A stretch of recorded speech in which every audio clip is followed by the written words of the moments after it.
जमहूरियत को में डाल दिया है, उससे निपटने का सामाजिक न्याय आंदोलन की लड़ाई को तेज करना ही है। और उस लड़ाई में हम कंधे से कंधा मिलाकर दूसरे जो पिछड़े वर्ग के लोग हैं, जो हमारे दलित भाई बहन हैं, उनके साथ मिल करके हमारा संगठन लड़ता रहा है। Good evening all. I am V. Krishna Rao, founder and president of Dravid Desam Party, Tamil Nadu. I am very happy to congratulate the India Alliance are fighting for the social justice. Mainly, my proposal is to implement the reservations very closely, because now the present union government is trying to privatize all the national banks and privatization of other public sector undertakings like Vizag Steel, BSNL, and so on. So what is the use of the person who sacrificed their lives for getting the Vizag Steel in Visakhapatnam? My only brother, Koteswar Rao, he expired during the hesitation in 1970s for getting the Vizag Steel. Like that, other 32 friends are sacrificed their life. Similarly, with the initiation of BP Mandalji of Mandal Commission Chairman and Mr. VP Singh and Dr. Baba Sahib Ambedkar, the poor people, the OBC and SC/ST are getting the reservations. Why? Because their initiative of other national leaders. Now we strongly requesting the India to continue the reservations for OBC and SC/ST people, because they are losing their employment and living their lives without any income. Likewise, so many law universities and High Court judges, Supreme Court judges, at the time of nominating them, they are not getting the judge posts. Likewise, the medical students, for example, in Andhra Pradesh, the EWS person who got the 60,000 rank, he got the seat. The OBC person who got the 54,000 rank, he didn't get the seat because of this EWS reservation.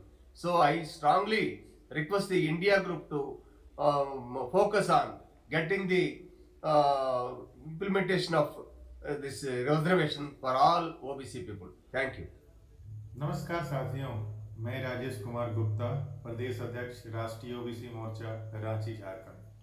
साथियों, देश में लगातार OBC समुदाय के साथ नाइंसाफी हो रही है, अर्थात सामाजिक न्याय की धज्जियां उड़ाई जा रही है।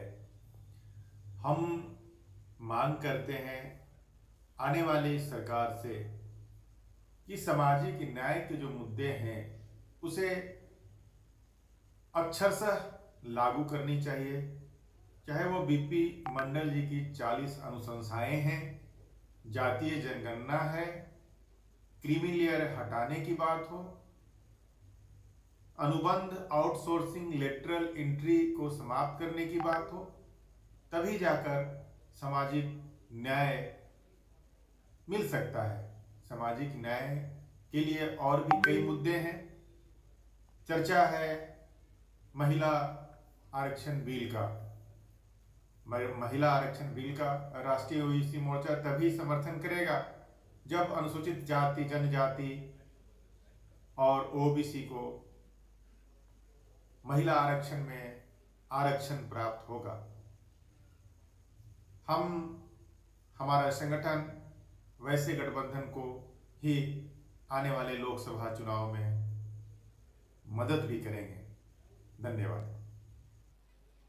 नमो बुधाय, जय भीम, जय भारत, जोहार साथियों। आज समय आ गया निर्णय लेने का। जब जब एनडीए की सरकार सत्ता में आई है, तब तब भारत सरकार के अनेकों सार्वजनिक उपक्रम बेच दिए गए। एक एक करके देश के सारे एसेट बिकते जा रहे हैं। लोगों के हाथ से नौकरियां छीन रही हैं, और दूसरी तरफ पढ़ाई इतनी महंगी हो गई है कि आज 99% SC, ST, OBC और माइनॉरिटी के लोग अपने बच्चों की प्रोफेशनल पढ़ाई का खर्चा नहीं उठा सकते। प्रोफेशनल तो छोड़िए, न्यू एजुकेशन पॉलिसी में लगभग हर यूनिवर्सिटी में बच्चे को अपनी पढ़ाई का खर्चा खुद उठाना पड़ेगा। नॉर्मल ग्रेजुएट कोर्स करने के लिए भी बच्चे को सारा खर्च खुद उठाना होगा, जो शायद लाखों रुपए में होगा। इस तरीके से समाज के गरीब तबके इसे पढ़ाई छीन ली और दूसरी तरफ नौकरियां छीन ली। विशेष रूप से जो गरीब तबका है, SC, ST और माइनॉरिटी, उसमें तो तेजी से लोग बेरोजगार होते जा रहे हैं, और ऐसे में जो सरकारी नौकरियां लगती थी वो ख़त्म हो गई। प्रमोशन लोगों को मिल नहीं रहा है, सेना में और उच्च न्यायपालिका में रिजर्वेशन है नहीं।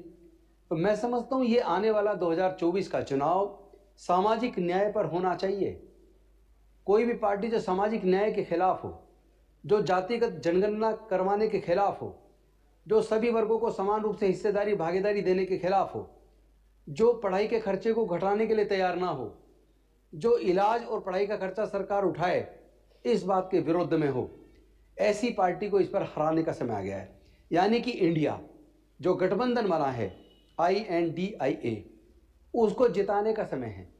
लेकिन ध्यान रहे, ये 2024 का चुनाव भारत के संविधान को बचाने का चुनाव है, भारत के प्रजातंत्र को बचाने का चुनाव है, भारत के लोकतंत्र को बचाने का चुनाव है। यानी कि SC, ST, OBC और माइनॉरिटी के हक और अधिकार को सुरक्षित करने का चुनाव है। देश में जो नफरत का वातावरण है उसको रोकना होगा, जाति और धर्म के नाम पर उत्पीड़न को रोकना होगा, और ऐसे लोगों को सख्त सजा मिलनी चाहिए जो लोग SC, ST, OBC और माइनॉरिटी के खिलाफ जहर उगलते हैं, जो लोग जाति और धर्म के नाम पर उन्माद पैदा करते हैं। आइए हम NDA को हराएं और इंडिया को इतनी मजबूती से, इतनी ताकत देकर जिताएं ताकि सामाजिक न्याय को आगे बढ़ाया जा सके, जातिगत जनगणना हो सके और इन वर्गों के हक अधिकार सुरक्षित किया जा सके। बहुत बहुत धन्यवाद। नमो बुद्धाय। जय भीम, जय भारत, जोहार। नमस्कार दोस्तों, पिछले 30-40 बरस में हमारे देश में निजीकरण बहुत तेजी से बढ़ा है, और ये जो निजीकरण और उदारीकरण की जो नीतियां हैं उसकी वजह से सरकारी नौकरियों की संख्या लगातार घटती चली जा रही है और बड़ी तेजी से घटती चली जा रही है। दूसरी तरफ जनसंख्या जो है हमारे देश की वो लगातार बढ़ती चली जा रही है। तो अब कुल मिलाकर 1-1.5 करोड़ सरकारी नौकरियां ही इस देश में बची हैं, और जिसमें से अगर 50% शेड्यूल कास्ट, शेड्यूल ट्राइब और OBC का आरक्षण मान लिया जाए तो करीब 75 लाख नौकरियां बनती हैं। तो इन 75 लाख नौकरियों से 120-122 करोड़ जो बहुजन समाज के शेड्यूल कास्ट, शेड्यूल ट्राइब और OBC लोग हैं उनका कल्याण नहीं हो सकता। तो schedule caste, schedule tribe, OBC Bahujan Samaj को व्यापार में आना, उनको उद्यमी बनना, एंटरप्रेन्योर बनना और स्वरोजगार को अपनाना बहुत जरूरी हो गया है। और इन सब चीजों के लिए पूंजी की जरूरत पड़ती है, और पूंजी जो है वो बैंकों से ऋण के रूप में मिलती है। लेकिन देखा यह गया है कि एक तरफ जो सवर्ण वर्ग है, जो मात्र 10 या 15% है हमारे देश में, उसको बैंकों से दिए जाने वाले जो ऋण है व्यापार के लिए करीब 90-95% उनको दिया जाता है, और जो बाकी 80-85% जो बहुजन समाज है उनको बैंकों से ऋण नहीं मिलता। तो जब तक बैंकों से ऋण नहीं मिलेगा तो इस निजीकरण के चलते और इस उदारीकरण के चलते बहुजन समाज का कल्याण हो ही नहीं सकता, ऐसी स्थिति आ चुकी है। इसलिए मेरा एक छोटा सा अनुरोध है इस देश के सरकार से और इस देश में जो भी नीति निर्धारक हैं, तो जो नीतियां बनाते हैं, कि अगर आप वास्तव में ही दिल से ये चाहते हैं कि जो बहुजन वर्ग है जिसकी संख्या 120 करोड़ है उसका कल्याण हो, तो बहुजन वर्ग के तमाम जो 18 वर्ष के जो नौजवान हैं उनको स्वरोजगार के लिए, व्यापार के लिए करीब 1 करोड़ रुपए का कम ब्याज का ऋण बैंकों से मिलना जरूरी है। जब एक तरफ 10-10, 20-20, 30-30 हजार करोड़ रुपए लेकर के कुछ लोग भाग जाते हैं, और जो बहुजन समाज के लोग हैं अगर उनको 1 करोड़ रुपए का भी अपने रोजगार के लिए, व्यापार के लिए ऋण नहीं मिलेगा तो कैसे काम चलेगा। ये एक मेरी छोटी सी नीति निर्धारकों के लिए विनती है कि अगर आप सच्चे मन से चाहते हैं बहुजन समाज का कल्याण हो तो आपको ये करना पड़ेगा। जय हिंद। जय भीम, जय मंडल, जय संविधान। आज मुझे 21 दिन हो गए हैं आज फैकल्टी के गेट नंबर 4 पे बैठे हुए। अनिश्चितकालीन धरना यहाँ पे चल रहा है। ये धरना सिर्फ मेरा धरना नहीं है, ये धरना नौकरी का धरना नहीं है। नौकरी नहीं, न्याय चाहिए, क्योंकि हर दलित, आदिवासी, पिछड़ा समाज का जो भी इंसान, या कोई शिक्षक है या कोई छात्र है, वो इस यूनिवर्सिटी में प्रताड़ित है, परेशान है। आप मेरे पीछे देख सकते हैं, ये जो रास्ता है, ये रास्ता आर्ट्स फैकल्टी का है। ये अगर हम नहीं लड़े, अगर हमने संविधान को नहीं बचाया, अपने हकों को नहीं बचाया, एक होकर आवाज नहीं उठाई, तो आपके मुंह में जुबान नहीं बचेगी। आपके अधिकारों के लिए उठाने के लिए जो संविधान जिसकी खातिर आज बोल पा रही है महिला, वो नहीं बोल पाएगी। आप यकीन मानिए, 1 साल की मानसिक प्रताड़ना जो मैंने दौलतराम कॉलेज में पढ़ाया और वो झेली, वो अपमान, वो जाति सूचक शब्दों के साथ जो मेरा हर दिन एक हैरासमेंट होता था, उसको मैं झेलती थी, क्योंकि नौकरी प्यारी, नौकरी चाहिए थी। लेकिन झेलते वो अपराधी, ये अपराधी आप देख लीजिए, क्रिमिनल सविता रॉय, ये वही नहीं रुकी। इन्होंने, इस क्रिमिनल ने यहाँ तक मुझे हरास किया कि मेरे अगेंस्ट फोर्ज डॉक्यूमेंट्स करके मुझे नौकरी से निकाला, गुंडागर्दी से। ये होता है जब आप समाज में बिखरे हुए हैं, तो आपकी आवाज, जब आप स्कैटर्ड होते हैं, तो नहीं सुनी जाती। तो मेरे इनके आज 10 महीने हो चुके हैं, चार्जशीट भी जमा हो गई है इस प्रिंसिपल पे। दिल्ली पुलिस से चार्जशीट जमा करवाना, आप सोच लीजिए कितना मुश्किल काम है। इन पे चार्जशीट भी जमा हो गई, जो उन्होंने फर्जी दस्तावेज मेरे अगेंस्ट यूज किए थे, वो पकड़े गए। लेकिन फिर भी आज भी अपराधी कुर्सी पे है और बेगुनाह सड़क पे है, गुनाहगार वहां बैठा हुआ है। ये है दोहरा चलन इस देश, इस यूनिवर्सिटी में जो लोग बैठे हैं मनुवादी मानसिकता के, उनका। तो मैं आप सबसे यही रिक्वेस्ट करना चाहती हूँ कि ना शिक्षक के पास कुछ है, ना छात्र के पास कुछ है। अगर हम एक नहीं हुए, अगर हमने, आप सोचिए कि हमारे छात्र जब पीएचडी करते हैं, बाहर आके ऐसी यूनिवर्सिटीज में पढ़ाई करते हैं, तो ये लोग कोशिश करते हैं कि 10 साल लग जाए, 8 साल लग जाए, उनकी जो 22 महीने में डिग्री कंप्लीट हो जाती है, उनकी डिग्री पूरी ना हो। तो आप सोचिए, मैं आज यहाँ पे बैठी हूँ, मेरी तबीयत इतनी ज़्यादा खराब है पिछले 5 दिन से, सेहत मेरी अच्छी नहीं है, लेकिन फिर भी मुझे लड़ना है। मेरे पास विकल्प नहीं है, मेरे पास सिर्फ और सिर्फ एक ही विकल्प है, सड़क, डटना है। मैं आप सबसे हाथ जोड़कर यही विनती करती हूँ कि अगर आपने संविधान को नहीं बचाया, आप एक नहीं हुए, तो कुछ नहीं बचेगा हमारे पास। ना दलित बचेगा, ना आदिवासी बचेगा, ना पिछड़ा बचेगा। बहुत शुक्रिया। Friends, I am Kiran Kumar, National President for All India OBC Students Association.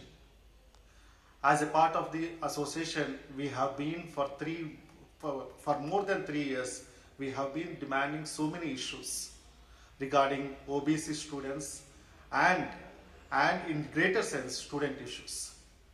Especially if you look at entire country, in all central universities, recently in parliament, government has given data related to professors, associate professors and assistant professors.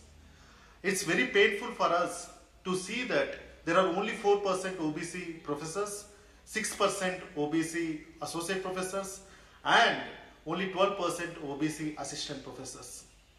And many OBC professor, associate professors and assistant professors posts are being vacant. On other side, there are only 12% OBC judges in all high courts. If you take any field, it may be in employment, it may be in admissions, education sector, or it may be in political domain. The representation of OBCs is actually pathetic. On other side, some of the states like in Odisha, there is no OBC reservations, whereas they implemented the EWS reservations in admissions. It's very painful to see such situation. And whenever there is a demand in each state to increase OBC reservations proportionate to the population, then the courts are being objecting this kind of demand by stating that 50% ceiling limit. If there is a 50% ceiling limit is applicable for OBCs, then how the government of India, the present government, Modi government, has given 10% for EWS. So we are not against any types of reservations, but we are against the kind of reservation provided to EWS for economically weaker section without any committee, any commission, and without any proper study.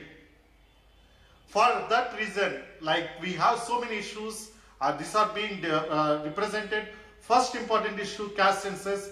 The government must conduct caste census immediately, and they have to enumerate both privileged and underprivileged communities. Then only we will get a concrete, comparable, comprehensive data set. With this note, we actually thank the organizers of this conference for giving this opportunity. Jai Bhim, Jai Pule, Jai Periyar, Jai Savitri. First of all, I would like to thank All India Federation for Social Justice for holding this important conference. The country is going through a tough time, especially the communities who belongs to the marginalized section are facing the real challenge. The challenge is in manifold. Among others, I would like to highlight some of them. The first one is the massive privatization. I think the conference will take into consideration the issue of the massive privatization, which is leading to unemployment of the youths. Those who are being paid, those who are getting jobs in private sector are not being paid enough. So the issue of privatization is very serious. The second one is the issue of non-implementation of reservation policy in its strict sense in the educational institutions and other institutions. The third one is the hostel allotment issue in many universities.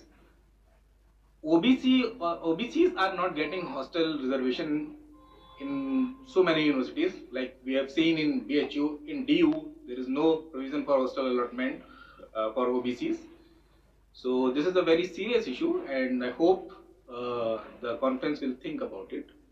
The third one is the caste census, which is the most important issue of our times. So I hope this message will reach the masses and these issues will be considered. Thank you. We at Truth Seekers International सत्य शोधक समाज अंतर्राष्ट्रीय की तरफ से welcome all the delegates and all the people around India who are attending this conference physically or on the online. This is time for all the Ambedkarite, Periyite, Kabirite, Fulite, all the sensible people, all the minorities to gather together, and more than any time else in the history of India, today there is a need to talk about justice, which is social justice. Rampant caste discrimination, unemployment, and the dangers that lurking to destroy the Indian constitution and frame of democracy. This is very historical, important movement, and we, Truth Seekers, support.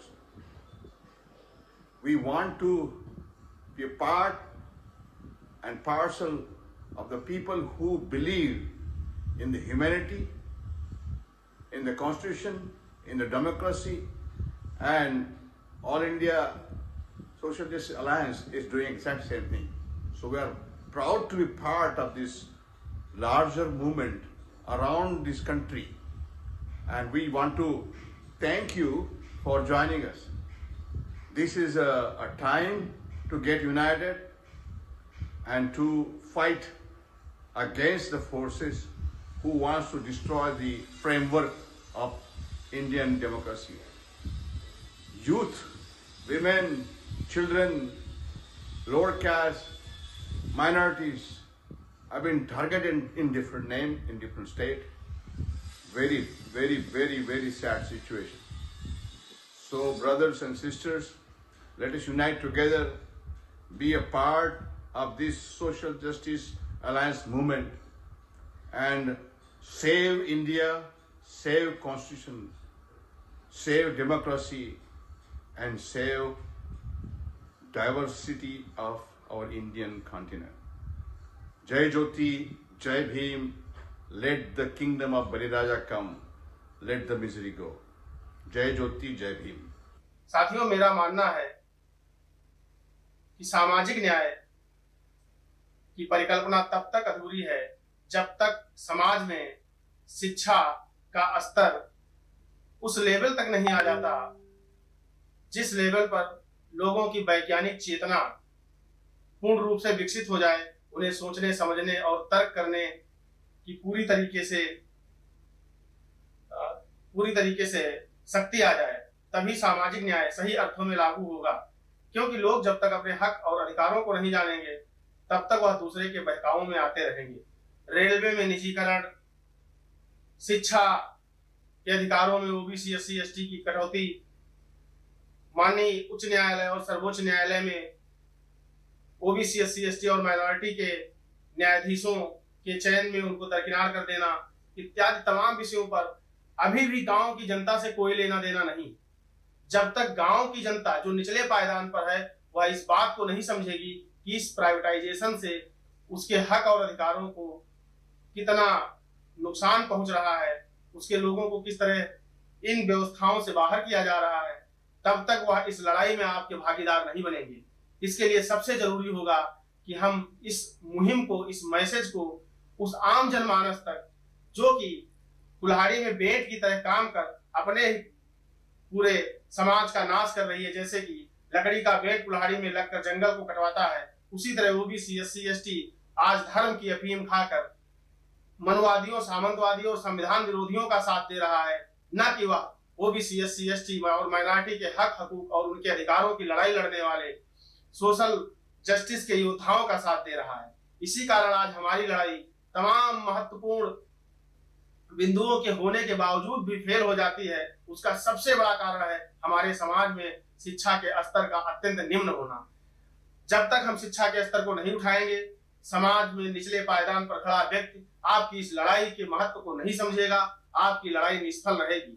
इसके लिए साथियों निवेदन है कि हम ज्यादा से ज्यादा ग्रामीण स्तर पर कैसे पहुंचे, अपने उन भाई बंधुओं को कैसे जगाएं कि सामाजिक न्याय के लिए वह हमारी इस मुहिम और लड़ाई में कंधे से कंधा मिलाकर साथ दें। इसलिए आप सभी से निवेदन है जो इस मीटिंग को आयोजित कर रहे हैं, सबसे पहले इस बात पर चिंतन मंथन करें कि इस मैसेज को, इस संदेश को कि हम उनके लिए लड़ रहे हैं, उनके बच्चों के भविष्य के लिए लड़ रहे हैं, यह जानकारी उन लोगों तक जब तक नहीं पहुंचेगी वह लोग हमारे साथ नहीं आएंगे। इन्हीं शुभकामनाओं के साथ इस मीटिंग की सफलता के लिए हम तहे दिल से शुक्रिया करेंगे। या मीटिंग सफल हो। धन्यवाद। नमस्कार साथियों, मेरा नाम विवेक राज है। मैंने campus law centre Delhi university 2022 से अपनी लॉ की डिग्री कंप्लीट की और मैं अभी पटना हाई कोर्ट में प्रैक्टिस कर रहा हूं और आने वाले कुछ दिनों में मैं अपनी हायर एजुकेशन के लिए जर्मनी जाने वाला हूं। आज 19 सितंबर 2023 को all India federation for social justice द्वारा कार्यक्रम आयोजित किया जा रहा है। इस संदर्भ में मैं कुछ छात्रों के मुद्दे को आपके समक्ष रखना चाहता हूं। साथियों, हम लोग जानते हैं कि दिल्ली यूनिवर्सिटी से लेके बीएचयू से लेके हर जगह हॉस्टल के लिए ओबीसी फंड दिए गए और ओबीसी के नाम पे बोला गया कि यहाँ पे हॉस्टल बनाए जाएंगे, लेकिन हमने देखा कि दिल्ली यूनिवर्सिटी में ओबीसी के हॉस्टल में रिजर्वेशन नहीं है और इस समय बीएचयू में ओबीसी हॉस्टल में रिजर्वेशन के लिए एक आंदोलन चलाया जा रहा है।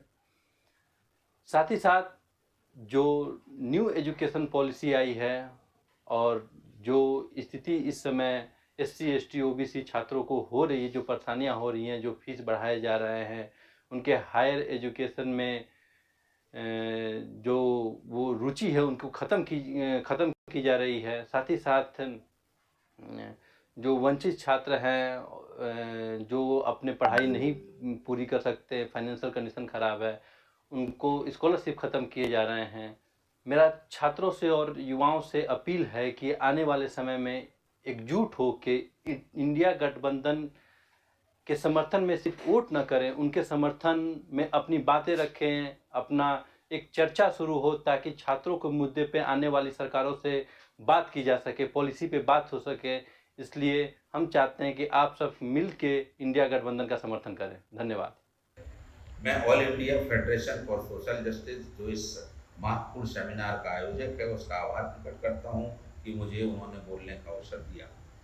न्याय की अवधारणा एक ऐसी अवधारणा है जो सभी के लिए समान अवसर प्रदान करने की बात करती है, जबकि सामाजिक न्याय कहता है कि समान अवसरों के लिए भी जो ऐतिहासिक सामाजिक और आर्थिक रूप से पिछड़े लोग हैं उनको कुछ एक्स्ट्रा रेमेडी की जरूरत है, चाहे वो आरक्षण के रूप में हो या कुछ अफर्मेटिव एक्शन के रूप में हो। और सामाजिक न्याय को स्थापित करने के लिए सरकार का ये भी दायित्व है कि वो एक लोक कल्याणकारी राज्य के रूप में अपनी भूमिका का निर्वहन करे। लेकिन आप देख रहे हैं कि जो सरकार निजीकरण कर रही है, विशेषकर सरकारी संस्थाओं का, तो निजीकरण एक ऐसी प्रक्रिया है जहां एक सरकार जो चुनी हुई सरकार है वो अपने उत्तरदायित्व से भागना चाहती है और वो अवसरों की समानता नहीं देना चाहती है। इसलिए निजीकरण की जो अवधारणा है वो निश्चित रूप से सामाजिक न्याय के विपरीत है। इसके बाद और सामाजिक न्याय का जो आधार है, एक महत्वपूर्ण आधार है कि आपको जाति जनगणना करवानी पड़ेगी। जाति जनगणना के बिना आप कोई भी ऐसी नीति नहीं बना सकते जो ये डिसाइड करे कि जो पिछड़े लोग हैं, जो सामाजिक रूप से वंचित लोग हैं, उनके लिए क्या प्रोविजन किए जाएं या कैसी नीतियां बनाई जाएं। इसलिए ये जरूरी है कि सरकार जाति जनगणना कराए। इसके साथ ये भी जरूरी है कि सरकार जो सामाजिक सुरक्षा एक बहुत महत्वपूर्ण मुद्दा था पुरानी पेंशन का, उसको भी सामाजिक न्याय की प्रक्रिया का ही वो एक पार्ट है। और मैं ये एक सिफारिश करना चाहता हूं कि सरकार को चाहिए कि विशेषकर एक आयोग का गठन करे और वो आयोग एक वर्ष में हर सरकारी संस्थाओं का जहां पर आरक्षण यदि ढंग से लागू नहीं हो रहा है, पूर्ण रूप से लागू नहीं हो रहा है, प्रतिनिधित्व पूरा नहीं मिल रहा है, तो उसकी रिपोर्ट प्रस्तुत करे और कहे कि निश्चित रूप से वो आयोग निश्चित रूप से ये सुनिश्चित करे कि हर संस्थान में जो सरकारी आरक्षण है, जो निर्धारित आरक्षण है, वो पूरा किया जाए। इसके अलावा यदि आप आयोग नहीं बनाते हैं और उस आयोग की जिम्मेदारी तय नहीं करते हैं तो भी सरकारें और जो संस्थान है वो बदमाशी करते हैं। इसके बाद विशेषकर जो उच्च पद है, खासतौर से विश्वविद्यालयों में जहां पे वाइस चांसलर है, तो निश्चित रूप से जो सामाजिक न्याय की मुहिम चला रहे हैं या जो सरकारें बने, उनके लिए प्रेशर होना चाहिए कि वो इन जो बड़ी वैकेंसियां हैं, बड़े पद हैं, उन पे राज्यवार आरक्षण लागू हो और खासतौर से SC ST OBC के लिए ये आरक्षण लागू हो। आप देखते होंगे कि एक भी स्टेट में कोई भी OBC और SC वाइस चांसलर नहीं बन पा रहा है, तो BC जैसे पदों में भी आरक्षण की जरूरत है। तो मैं बहुत संक्षेप में कहना चाहता हूं कि इस आयोजक मंडल को और विशेषकर से P विल्सन साहब को और माननीय मुख्यमंत्री Mkstalin साहब को ये धन्यवाद प्रकट करना चाहता हूं कि वो सामाजिक न्याय को देश के लिए एक जरूरी दिशा बता रहे हैं और दिशा में हम सबको सहयोग और समर्थन करना चाहिए। आप सबका शुक्रिया। जय हिंद, जय भारत, जय।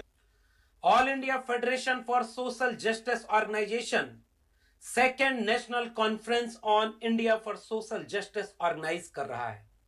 ये इस देश के लिए एक बड़ा कदम है। इस बैनर के तहत देश भर में जो लोग संविधान को अपना मानते हैं, इक्वलिटी, फ्रेटर्निटी और लिबर्टी में भरोसा रखते हैं, इस मुल्क से मोहब्बत करते हैं, वो एकजुट होकर के आज एक मुल्क के सामने पैगाम देना चाहते हैं कि राष्ट्र भूगोल पर खींच दी गई लकीरों के बीच आने वाला जमीन का टुकड़ा मात्र नहीं है, राष्ट्र इसके लोगों से बनता है। और आज आजादी का अमृत काल मनाने वाले लोग इस देश में सच्चाई को छिपाना चाहते हैं कि इस देश के यूनिवर्सिटीज में, जुडिशरी में, मीडिया में, हर पब्लिक सेक्टर में इस देश के 90% कमेरा लोग, मेहनतकश लोग, SC ST OBC minority Pasmanda के लोग नहीं हैं। हम इस बैनर के तहत इस देश के लोगों से गुजारिश करना चाहते हैं कि साथियों, आने वाला वक्त बहुत मुश्किल आ रहा है। इस देश में अब खुलेआम कहा जा रहा है कि हम इस देश का संविधान बदल देंगे और इसे हिंदू राष्ट्र बनाएंगे। और अब जो चुनाव होने वाला है, यह साफ इस दिशा में जाएगा कि इस देश में संविधान जीतेगा या संविधान हारेगा। हम इंडिया फॉर सोशल जस्टिस के लोग इस देश के संविधान को बचाएंगे और इसकी कोशिश करना चाहते हैं कि judiciary, media, public sector, universities, bureaucracy, private sector और जितना भी कारपोरेट सेक्टर है, इस सब में SC, ST, OBC, minority, Pasmanda के लोगों को अगर 90% उनकी आबादी के मुताबिक 90% रिप्रेजेंटेशन के साथ डाइवर्सिटी नहीं है, तब तक इस मुल्क को हम अपना सबका मुल्क कैसे मानेंगे? इस मुल्क की बेहतरी के लिए यह जरूरी है कि इस मुल्क को सोशल जस्टिस के तहत चलाया जाए। मगर दिल्ली की कुर्सी पर बैठे हुए लोग अपने जहन में भारत का संविधान रखने की बजाय जुबान पर संविधान रखते हैं और दिल में मनुस्मृति रखते हैं। इंडिया फॉर सोशल जस्टिस ये डिमांड करता है और मैं इस मुल्क के नाम एक पैगाम देना चाहता हूं कि अगर इस मुल्क में SC, ST, OBC, माइनॉरिटी के लोग अपनी आबादी के मुताबिक अपना हक नहीं मांग सकते, हर जगह इक्वलिटी नहीं ला सकते, तो आप आने वाले वक्त में संविधान के जरिए पाया हुआ सब कुछ आप बचा नहीं पाएंगे। इसलिए India for social justice India गठबंधन बना है। इंडिया सब मिल करके जो भी संविधान को बचाना चाहता है, न्यूनतम सहमति पर अधिकतम एका, हम एक फॉर्मूला बनाए। हम सोशल जस्टिस को मानने वाले लोग, हम कॉन्स्टिट्यूशन ऑफ इंडिया को मानने वाले लोग, हम इंडिया में लिबर्टी, फ्रेटर्निटी और इक्वलिटी को मानने वाले लोग, बुद्ध से लेकर फूले, अंबेडकर, पेरियार, भगत सिंह, लोहिया, मानवर, कांशीराम और मंडल के मानने वाले लोग इसको तब बेहतर बनाएंगे अगर इंडिया फॉर सोशल जस्टिस होगा। इसलिए हमारी गुजारिश है कि आइए एकजुट होकर भारत के संविधान को बचाएं और संविधान को बदलने वालों को कुर्सी से बदलकर इस देश को मोहब्बत देते हुए सबका देश और खूबसूरत देश बनाएं। मैं doctor Laxman Yadav, university of Delhi में असिस्टेंट प्रोफेसर एडहॉक पर आपसे गुजारिश करता हूं, India for social justice. Thank you. जय भीम, जय पेरियार, जय मंडल। We are at the crucial juncture of history. The RSS Sangh Parivar is going to celebrate 100 years very soon. And you all know, they never believed in Indian constitution. They have the agenda to introduce Manusmriti. And they are preparing for that. They are already introducing Manusmriti. And I can give you several examples of that. But we have to remember, they will talk about dharma.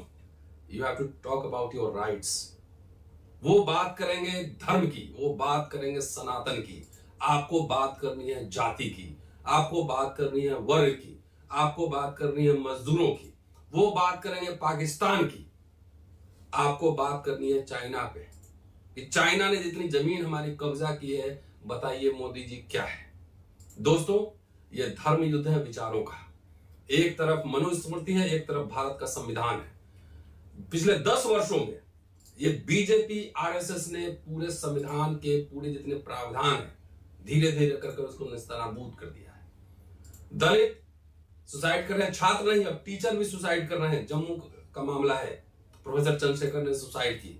अभी doctor Ritu अनिश्चितकाल के लिए धरना पे बैठी हुई है। ये एग्जाम्पल से मैं दे रहा हूं कि जब आपके professor, intellectual, IAS officer Jammu के एक ने कंप्लेन की है कि उसके साथ जातीय भेदभाव हो रहा है, तो वो बात करेंगे धर्म की चाशनी में आपको डुबोना चाहेंगे, लेकिन आपको बात करने अपने हक की, आरक्षण की, जातीय जनगणना की, मिनिमम वेजेज की, महंगाई की, स्वास्थ्य की। और आरएसएस बीजेपी के एजेंडा पर सिर्फ और सिर्फ एक चीज है, पूंजीपतियों के हाथ में सब बेच दो, अडानी को बेच दो और देश में मनुस्मृति लागू कर दो। और उसके बाद जो है ना, मनुस्मृति लागू होगी तो आप सब वर्ण व्यवस्था के हिसाब से काम करेंगे। वो धीरे धीरे हम लोग को दिख भी रहा है। इसलिए ये बहुत जरूरी है कि आप इस जंक्चर पे 24 का चुनाव, ये धर्म युद्ध है दो विचारों का। किसी भी तरीके से संघ परिवार, बीजेपी, आरएसएस के एजेंडा को डिफीट करना है। Come together, unite and defeat them. जितने साथी इस प्रोग्राम को देख रहे हैं, सुन रहे हैं, समझ रहे हैं, एनडीए गठबंधन को हराना है। जात के नाम पर वोट न दे, सिर्फ और सिर्फ एजेंडा के नाम पर वोट दें। ये सिर्फ हमारे लिए एक चुनाव नहीं है, हमारे लिए जीवन मरण का प्रश्न है। हमारे अधिकारों की बात है, हमारे बच्चे पढ़ेंगे कहाँ, स्कॉलरशिप की बात है, इंस्टीट्यूशन की बात है, आरक्षण की बात है, तमाम पहलुओं के लिए एजेंडा सेटिंग भी होगा और इंडिया गठबंधन को जितवाना भी है और साथ साथ ये एजेंडा भी सेट करना है कि जब आप जीत जाएंगे तो हमारे सोशल जस्टिस को एजेंडा को कहां तक लेकर जाएंगे। हमारी हकमारी हुई है, सड़क पे 10 साल से हम लोग लड़ते रहे, हमारे बच्चों के साथ, हमारे आने वाली पीढ़ी के साथ पूरी व्यवस्था तैयार की जा रही है, वो सिस्टम तैयार की जा रही है जिसमें आपके बच्चे गुलाम बने। इसलिए एजेंडा के साथ बहुत जरूरी है इस मुद्दे पर हम लोग आए और तमाम लोग मिलकर आरएसएस संघ परिवार को हराएं और इंडिया गठबंधन को जितवाएं और उनसे एजेंडा भी मैनिफेस्टो में डलवाएं कि सोशल जस्टिस का क्या होगा। जितने बेचे गए हैं सरकारी कंपनियां, 23 सरकारी कंपनी बीजेपी सरकार ने बेची है, एक भी नहीं बनाई है, सोच लीजिए। और कंपनियां होती तो SC ST OBC सबका आरक्षण लागू होता। बार बार आपको किसका डर दिखा रहा है? मुसलमान यहां बहुत कम संख्या में है, उससे भी आप डर रहे हैं। सारे संस्थाओं पे आपका कब्जा है, तब भी आप डर रहे हैं। आप पाकिस्तान को दिखा रहे हैं, चाइना पे क्यों नहीं बात कर रहे हैं? चाइना ने हजारों एकड़ जमीन कब्जा कर लिया है, एवरीबॉडी नोज दैट। सो ये सवाल पूछना, पाकिस्तान जब वो दिखाए तब चाइना पर लगे जाना है, जब वो धर्म की बात करे तो आपको जाति और वर्ग की बात करनी है।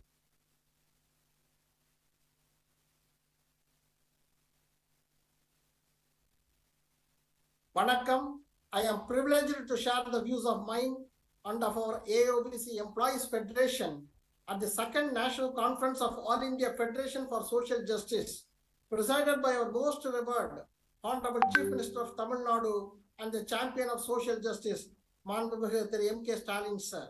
The first national conference, conducted 6 months ago in March 2023, had its theme, Taking Forward the Struggle for Social Justice and Joint National Program for Social Justice Movement. The concept of social justice is not confined to reservation in jobs and education alone. It is about empowerment, share in the power structure. I am happy to share that just 4 days ago, our Honorable Tamil Nadu Chief Minister rolled out his government's flagship welfare scheme to provide financial assistance of 1,000 rupees every month to women benefiting as nearly as 1.45 crore women every month. As told by our leader, the scheme is not a large C, but acknowledging the work of women, both at workplace and at home. It is about their self-respect. The scheme was devised on the basis of lesson that the leader and his government learned from social revolutionary Thandai Periyar, Peraringer Anna, and Muttamal Dr. Kalaignar Karunanidhi. Another historic development by the Dravidian model government that focuses on social justice was the 3 women have successfully completed their training to become temple priests through the Hindu Religious and Charitable Endowments Department of the state government. In the near future, they will take up roles as assistant priests at various temples across the state. Notably, this marks the first time that women have enrolled in this priest training program. This is the Dravidian model of governance, which our respected leader and Honorable Chief Minister of Tamil Nadu always gives focus, which is the theme of this second conference. We need it in the whole of India. The Federation for Social Justice like this will serve as the foundation for such a movement. Let us fight together to create an India for social justice, India of equal justice, and India of brotherhood, unquote. Such a unity has emerged in the political arena, and this unity should be further consolidated and focused towards social justice. Those other things has to be kept aside. From our AIFSJ Employees Federation, I would urge this conference give greater impetus to the following matters in all the forums. The decision of the present union government to privatize the public sector undertaking should be halted at any cost. There is an urgent need to conduct a caste-wise census so that the reservation for the OBCs as well as EWS, which are under challenge in the court, can be addressed legally and properly. 3. The unconstitutional provision of the creamy layer concept imposed on the backward classes has to be totally abolished. 4. Reservation percentage to the backward classes in the union government should be raised to 52%. A ceiling of 50% has already been breached by the union government by providing 10% EWS reservation. Number 5. The data provided by the government in parliament says that out of 604 high court judges, appointed since 2018 up to July 17, 2023. 458 judges belong to general category, that is from the upper caste, and 18 are from SC category, 9 from ST category, and 72 judges from the OBC, and 34 from minority community. In addition to reservation and promotion, and in private sector, there is an immediate and urgent need to bring reservation in judiciary. I urge that this second conference, participated by our leaders of different forums and political parties, will focus on the above matters that will bring social justice. I thank the convener of this federation, Honorable Member of Parliament, Sri P. Wilson, for giving the opportunity to speak on this historic event. Thank you. 3. At this auspicious occasion of the program of India for Social Justice, I want to say that we, all the Indians, are granted certain basic privileges by the Constitution along with appropriate duties. We are capable of achieving those rights as long as we perform duties. When our thoughts are positive and sportive, there must not be any doubt. Our self-esteem is to know that we are capable of choosing our own way, and we can travel that way all alone. But we shall never make that mistake. We shall never travel alone the way. We are to develop a team of like-minded persons. We must be confident that even if anything goes wrong, we will find a way and put the things in order again. We must remain cautious and conscious always. We must never surrender to anybody's fear. We must be our own, never under pressure of others. We shall own our responsibility willingly. We must be assertive for the cause of humanity. We must understand the purpose of our life and try to achieve our goals.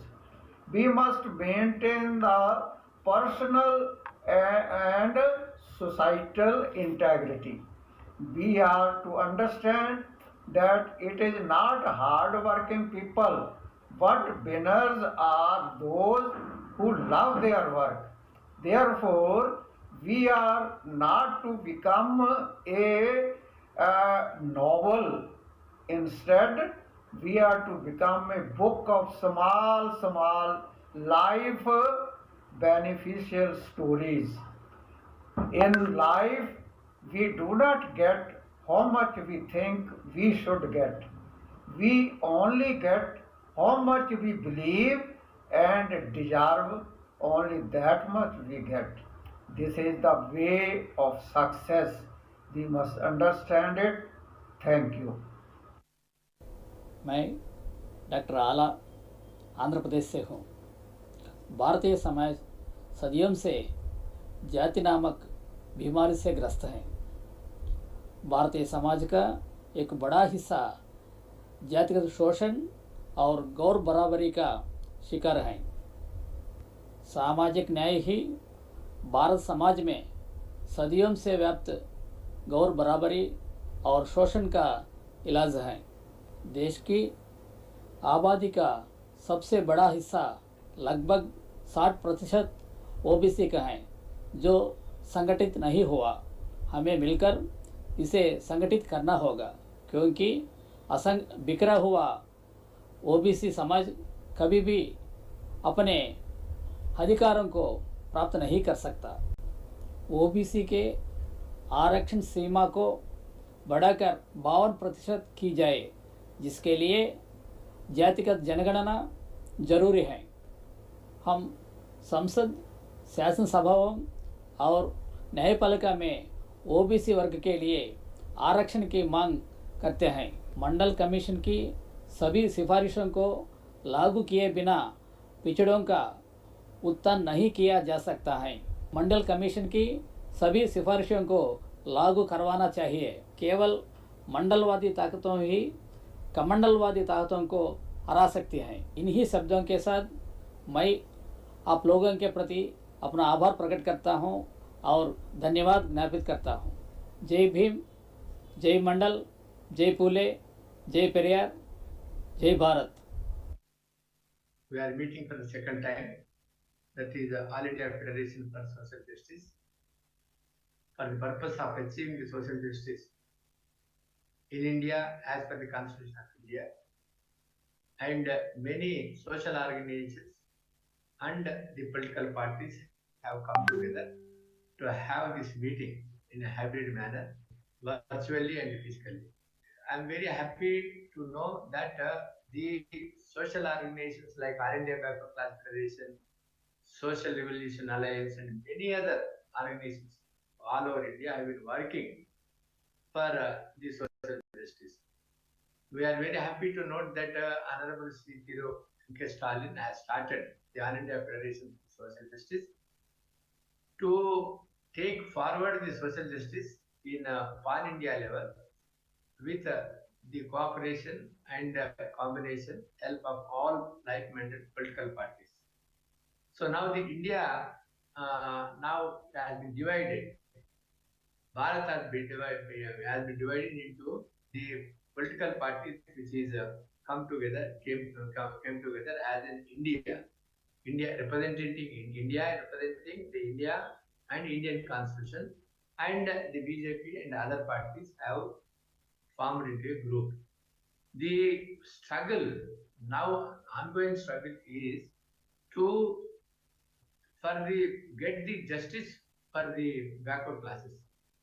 That justice we want, our every community wants its due share as per its population. And as a matter of fact, there is long demand. I, as a chairman of the Commission Backward Classes, recommended there shall be a reservation in the private sector also. And education health shall be improved, and there shall be quality education, equal education for all persons living in India. Unless the differences removed in the education, then it's not possible to then achieve the equality and compete on the post. Therefore, our first demand is to conduct the caste census and have the due share, give the due share for each and every community in accordance with their population, and provide reservations in all walks of the life, executive, judiciary, legislation in proportion to their population, including the private sector. So these demands have been accepted by the Congress major party in its manifesto, political manifesto. So they have attended our meeting in the Delhi and they have placed their resolution. Therefore, we, the various organizations, have resolved this time to support the India and its allies. Therefore, our appeal to the political parties is to kindly have with one hand demand for the national level to conduct the socio-economic caste census of all caste communities, and also every state must conduct the socially educational backward classes criteria particularly as per Article 342 A capital 3. Therefore, every state has to be conducted like a BR state and give their due share insofar the state of education, political and all other walks of life. And similarly, it will be great if this conference can help in framing some sort of at least common minimum program or a paper or sort of document that can be of use during the electioneering also, because Hindutva is an ideology. It's BJP is not a political party alone. So ideas can be defeated by another idea only.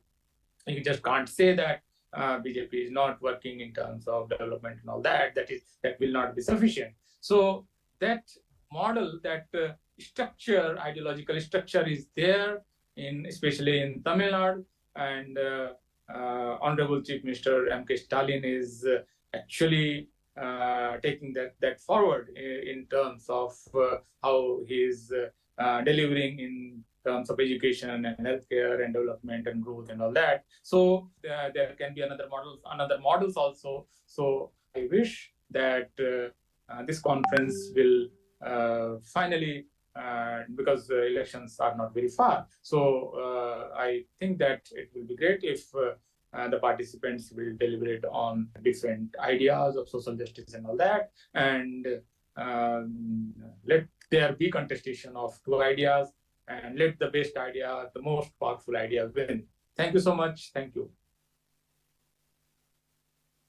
Respected Mr. Mkstalin, Chief Minister of Tamil Nadu, other dignitaries on the dais and off the dais. First of all, I congratulate Honorable Chief Minister of Tamil Nadu for organizing this second national social justice conference. The social justice is an essential requirement of our constitution. The political democracy is not just for enjoying the power, but it is for discharging the responsibility to establish social and economic democracy. We, the backward classes of citizens of India, we have waited for the last 75 years for achieving the social and economic democracy in the India, but the ruling caste for the last 75 years, they have failed to discharge their responsibility to establish the social and economic democracy, and that is the reason we have formed a new political party, the People's Party of India Democratic, to achieve this objective of the Constitution.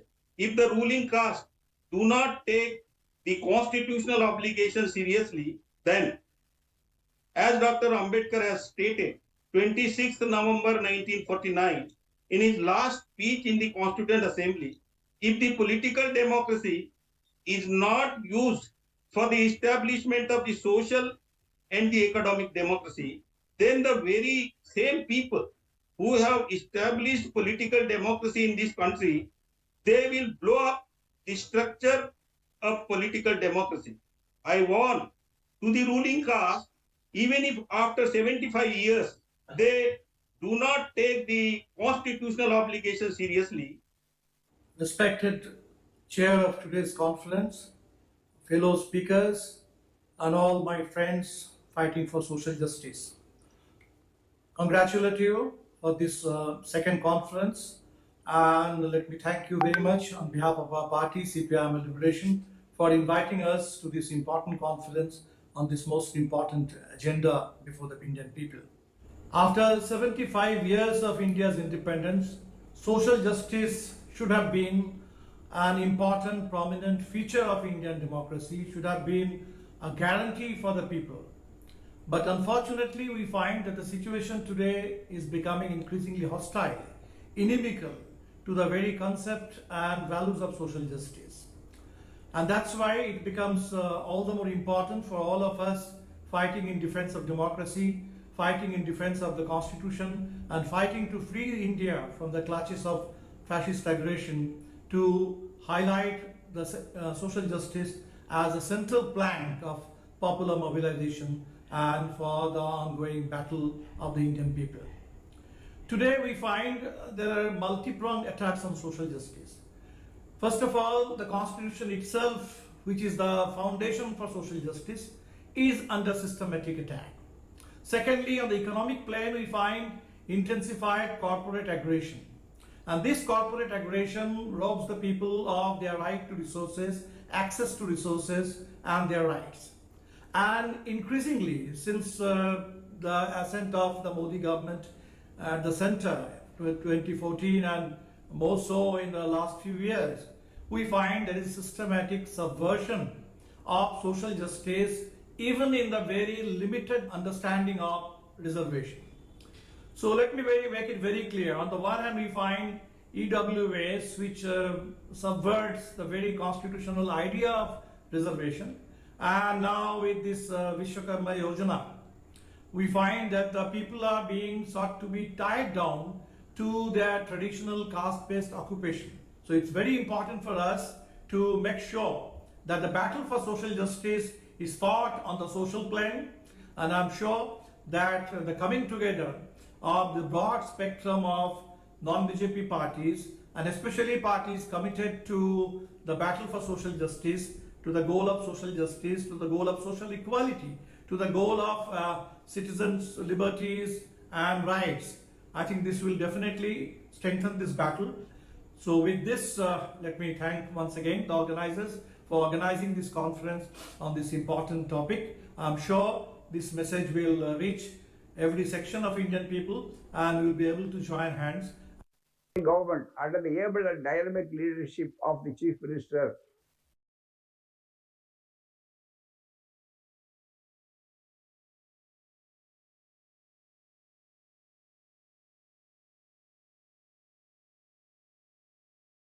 Mkstalin in Tamil paper.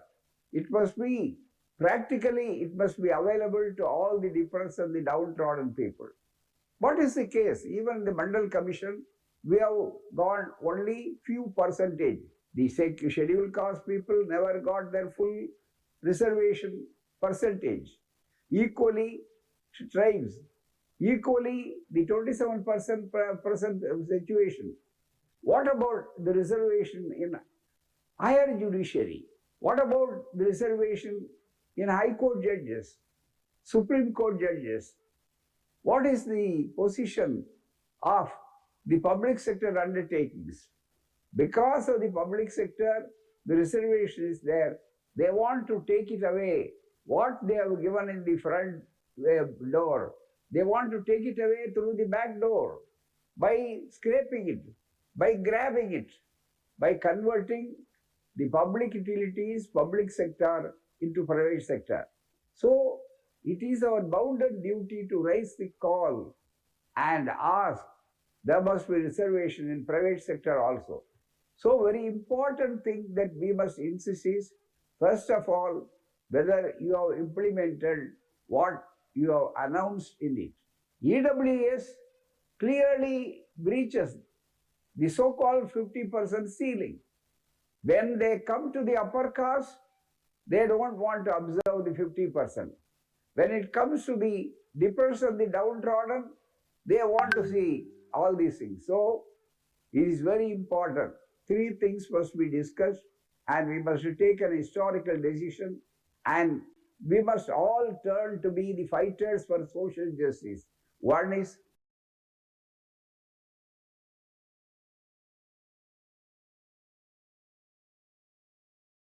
reservation in higher judiciary and also the reservation in private sector, and call for, above all, now they want to see, they are very sympathetic towards the reservation and all these things.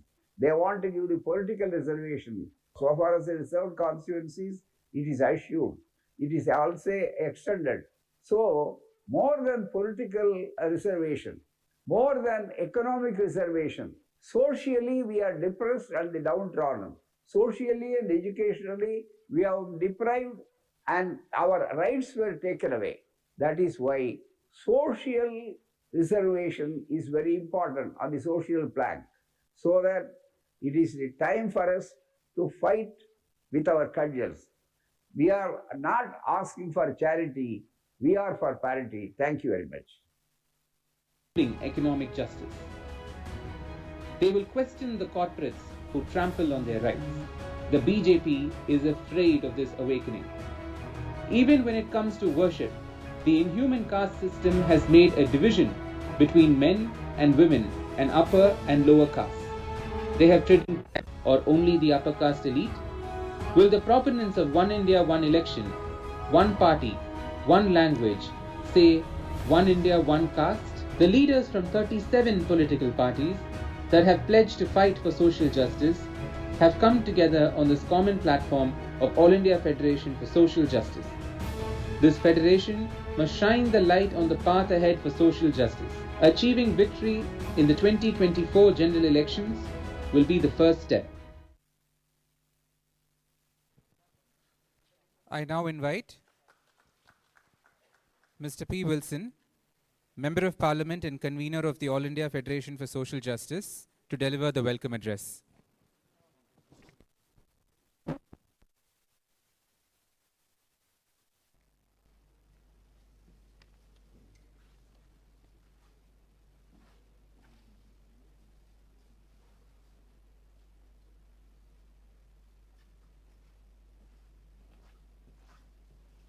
The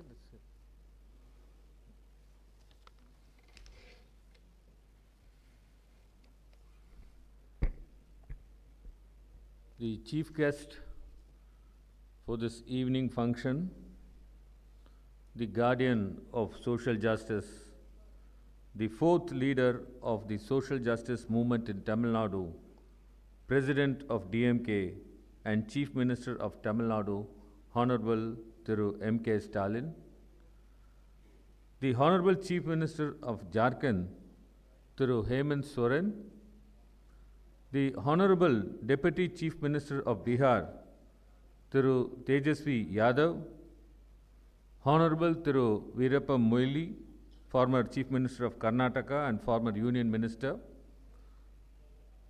Honorable Mr. Akhilesh Yadav, Leader of Opposition and President Samajwadi Party, Honorable Thiru Sitaram Yechury, General Secretary CPI Marxist, Honorable Thiru D. Raja, General Secretary CPI, Honorable Thiru Chagan Bhujbal, Minister, Government of Maharashtra, Honorable Thiru Farooq Abdullah, President, Jammu and Kashmir National Conference, Honorable Professor Ram Gopal Yadav, Member of Parliament, Honorable Mr. Sanjay Singh, Member of Parliament, Honorable Keshav Rao, Member of Parliament, Honorable Professor Manoj Kumar Jha, Member of Parliament, Honorable Mrs.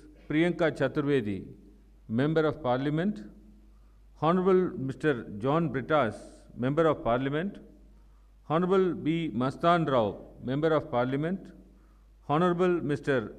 Jawar Sirkar, Member of Parliament AITC, Honorable Mrs. Fauzia Khan, Member of Parliament,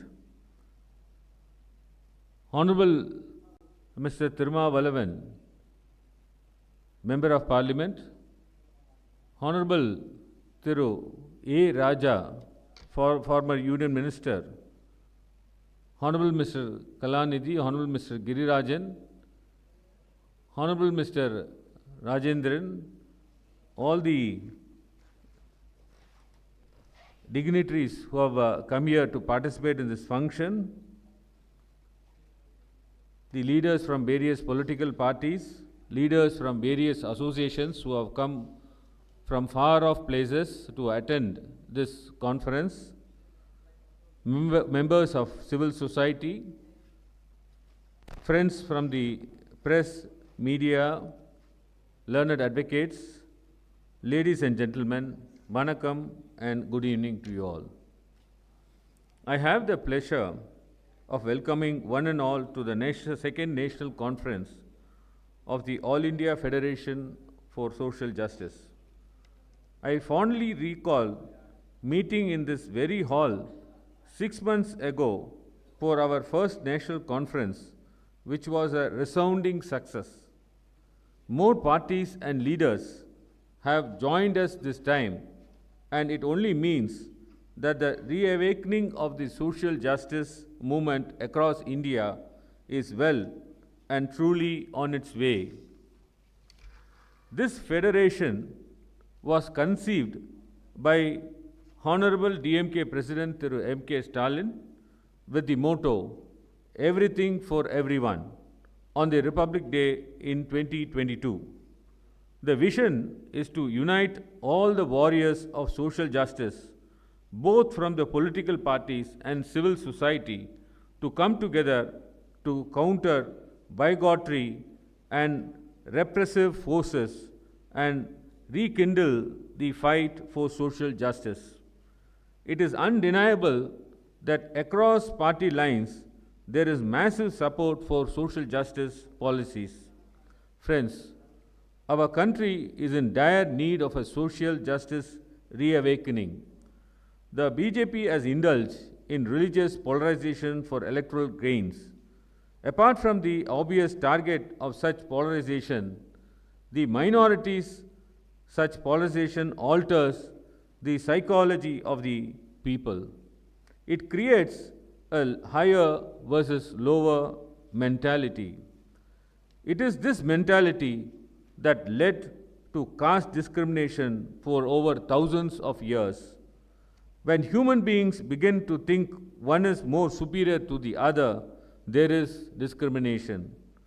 That fundamental notion of superior and inferior has to be countered to achieve true social justice.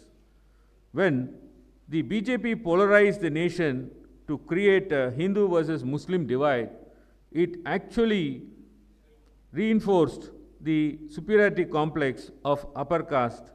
That this manifests itself in how upper caste have also begun treating the socially backward classes since the BJP came to power. Atrocities against Dalits and socially backward classes are increasing daily. Atrocities against women are on the increase. Recently, I was shocked to see that even after cricketer Mohammad Siraj's performance in the Asia Cup final that led to India's victory, social media was full of disparaging remarks alluding to his Muslim faith. There is a deeper reason for this. As we all know, most of the Indians who converted into Islam or Christianity were from the lower caste. Thus, this discrimination also stems from the social bias. This is a deep-rooted bias which can be obliterated only by a social revolution with social justice at its forefront. One of the common misconceptions is that social bias is removed just with economic upliftment. Recently, there was a news article about the existence of rampant caste discrimination with big tech companies in USA. It's a technology company. Can you imagine that people have moved to the USA and still carry that bias? In fact, so much so that they prevailed on Google to cancel the talk of a prominent Dalit activist, Tenmuri Soundararajan. So that is why we say reservations cannot be based on economic criteria alone. But being rich does not wipe out the social stigma that backward class face every day. I would like to recall that the former Honorable President of India was denied entry into a temple because of a caste. There is an urgent need to rekindle the social justice movement in this country. The fires of that revolution led to the Mandal Commission and the reservation policy, but that is not enough. Even today, few forces are attempting to deny reservations at every juncture. You all remember that for 4 years, the BJP government was denying OBC reservation in All India quota in NEET. Our leader, through Mkstalin, decided to fight through courts. I appeared in both the Madras High Court and the Supreme Court, and because of this victory, every year we are getting about 5,000 OBC students medical admissions. This is a history. We must rekindle this revolution to achieve equality in all other spheres. We must empower women to truly liberate them. Today, the government has approved the bill for 33% women reservation in legislature. Friends, Tamil Nadu is a forerunner even on this issue. In Tamil Nadu, DMK government under Dr. Kalanya, who was then the Chief Minister, implemented 33% reservation for women in elections to all local bodies as early as in the year 1996. The only way we can truly empower a woman in election to all local body as early as through education and giving them a seat at all tables. Our present Honorable Chief Minister has provided ₹1,000 universal basic income to all female heads of the families, has ensured free bus travel for women, and is also providing monthly honorum for female students from the underprivileged families in colleges. Ladies and gentlemen, the purpose of this federation and this conference is twofold.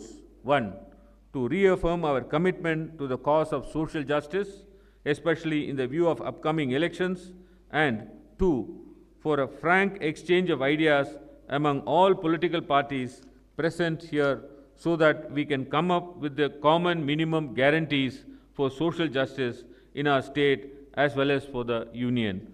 The time is right to make a social justice the focus of our policies. I welcome all of you once again to this evening function. Thank you very much.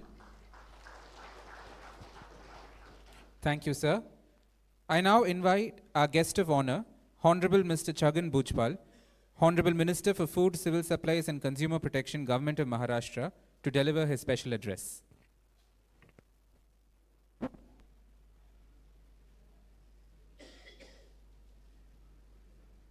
Social Justice Conference, second national conference. I congratulate Honorable Stalin, Chief Minister of Tamil Nadu, and very glad to see that star personalities like Farooq Abdullah Saab, Virappa Moili, Tejasvi Yadav, Soren, Akhilesh Yadav, Sitaram Yechury, D. Raja, etc. They are all joined this conference. Now, in Maharashtra, I would say that we are facing some other problems.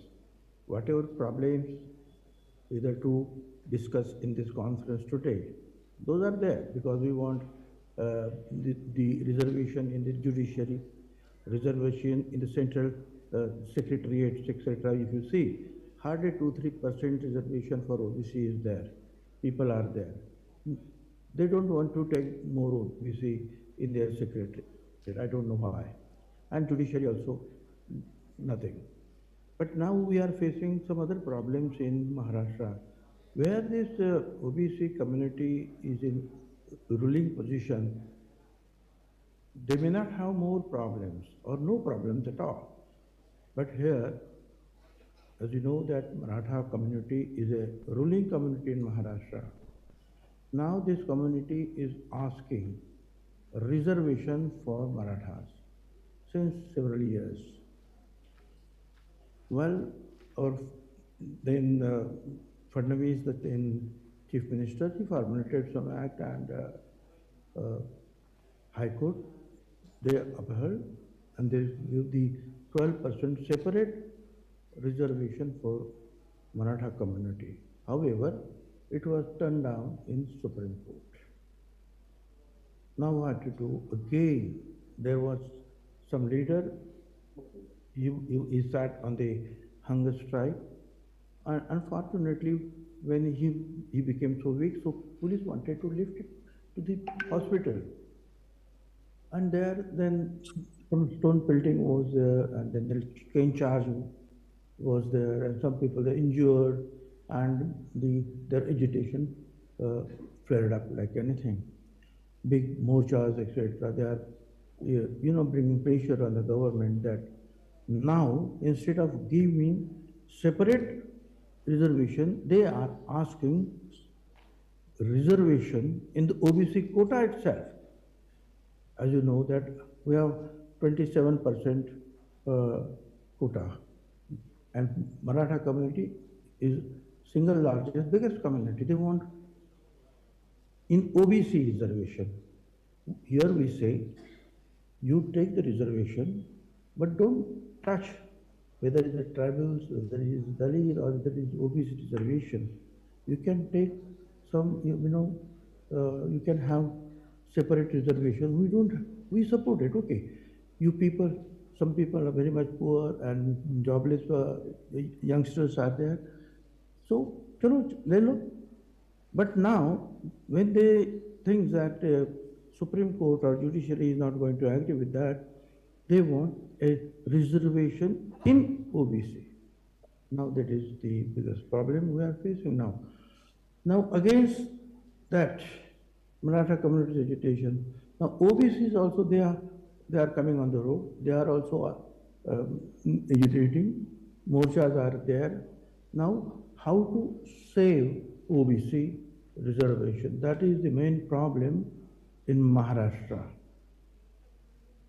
I would say, and thanks very much to Congress AIFSJ committee. Now, recently they have passed the resolution that the ceiling on this reservation should be removed, and 10-12% whatever you can add more reservation, so that Marathas in Maharashtra, Patidar in Gujarat, or Jat in Haryana, Gujar in Rajasthan, Kapur, Andhra, all these people, they all will be satisfied, or they will have the reservation separate. Now here, I would request the all stalwart people, leaders join this meeting, that can we pass one resolution asking the prime ministers and the central government to increase a reservation, that is to remove the ceiling of 50% and add 10 or 15% more, as CWC AICC has passed a resolution on that line. If we can pass it, I think there will be pressure on the central government also.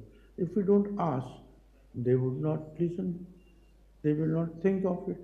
But since all other parties, many parties have joined this conference, if we ask unanimously, now please lift that ceiling on it, cap on it, and increase it, I think that will be more beneficial, and our Maharashtra's problem as well as other problems of the other states also will be able to solve.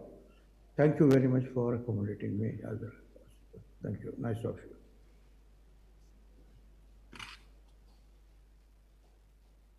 Thank you, sir. I now invite Honorable Mr. Jawahar Sirkar, Member of Parliament from the All India Trinamool Congress, guest of honor, to deliver his address. Friends, thank you very much for inviting me, and I'm very sorry I couldn't come personally. I actually have to rush to a studio where there's a prior arrangement to speak on a particular controversial subject. But I could not miss this seminar, this gathering, this topic today, because I have an innate interest in it. You see, born in a casteist society, I have seen for myself how much of social disrespect is shown to the backward classes, whether they be other backward, most backward, Dalit, or whatever. This is the point on which I'm from social anthropology, and this is the point on which I would harp the most. I'm sure there are enough political leaders who can think of the stratagems of political reservations. But more than that, I would insist that greater pressure be put on certain points in human society that actually produce people that the rest of society look up to. I'll be a little more specific. Judiciary. There is no reservation in the higher judiciary. Okay? Though there is entry-level reservation in the IAS and others, after we cross a particular point, there is no compulsion. They do take people from other communities as a matter of quota. But then this cannot be limited only to the business of quota in the IAS. But the other point that I have insisted upon is the judiciary. We have to do something about the judiciary to make it compulsory to take higher judicial officers, I mean judges of the High Court and Supreme Court, up to a point in from the communities, OBC and other backward communities, other communities. This is essential because a judge and the status of a judge influences society to such an extent that mere reservation in government service, which I'm sure, or in representation of elected representatives, which I'm sure you are looking into, this sort of position in the judiciary actually does more for this respect and the command that any caste or any group of caste can hold. I come to the next profession where there is an abysmal state of PhDs in engineering, in management, even in the social sciences. Since we don't practice reservation with determination, even entry point candidates are not, the entry point seats are not filled up. I've been with several education institutions and I know that we used to sign the not available report for OBCs, SCs and STs, finished and be over with it. Now, the government, all governments have put sufficient pressure, but it is for the communities also to exert pressure. The recruiting institutions, I mean the educational institution, IIT, NIT, IIMs and others, do not see any palpable voice of the backward communities. They see only a government order. This is where I feel that the backward communities must come forward and press it before them that you tell us, you circulate your thing, but you give it to us, we will also circulate within our community so that candidates are available. You know, in that case, you would actually be performing a Herculean task. It is not that the institutions or universities or higher institutes do not take because they don't want to. There is an element of that, but really the information link with eligible candidates is missing. Is missing to a large extent, and I feel that the associations and others must play a positive role in it. I'm purposely avoiding the issue of political reservations because I'm sure others have covered it or will be covering it. I'm sticking to areas where I feel social respect, social standing, which is essential for any community to rise beyond the point, is maintained. I have referred purposely to judiciary and to education. We cannot have it in the form of arts, in the sense that in the performing or creative arts, there is no such benefit available, real benefit available. So I'll stick only to higher education, I'll stick only to higher judiciary, and request you to rethink your strategies and to come up with policies where these posts that are available to them in one sector as a matter of right, but are not being filled year after year, for 30, 40 years, if they're not being filled. And the other, where we need to create a space. The judiciary must understand that they have a compulsion to be in tandem with society. I don't want to get into statistics to tell you how many really upper caste people from the highest communities are completely overrepresented. This is not a deliberate strategy. It is the result of centuries of economic and social extra benefits. Now, time has come for us to make this abundantly clear that we as political parties, we must be seen to be with them not only on paper, not only on political demand, but also in social demand.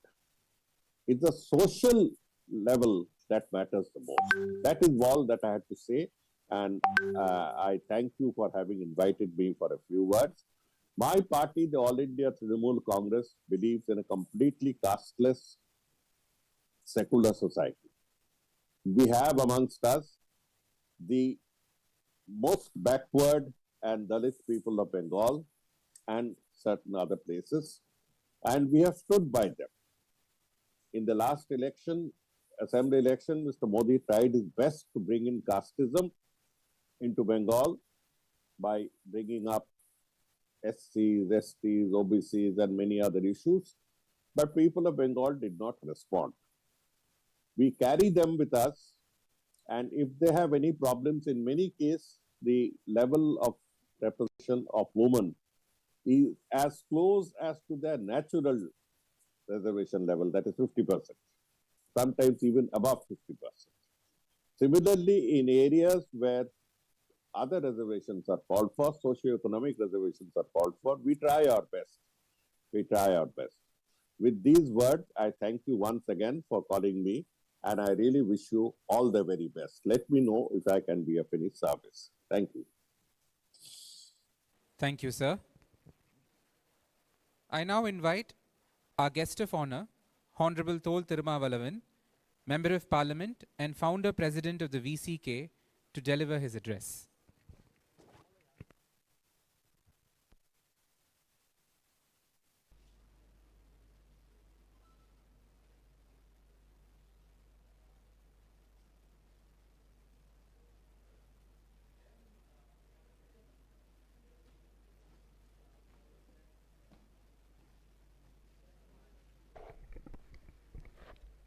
Respected leaders,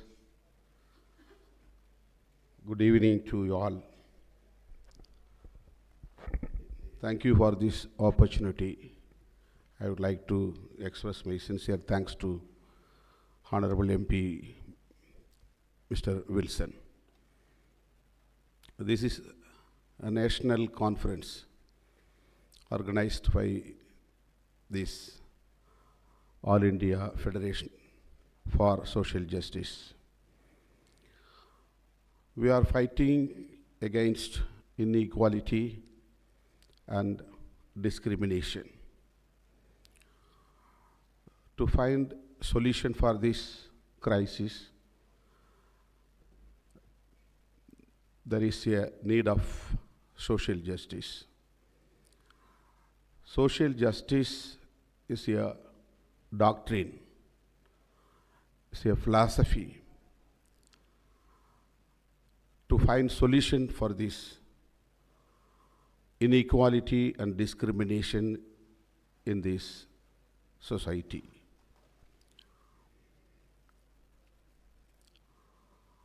Reservation in education and employment and political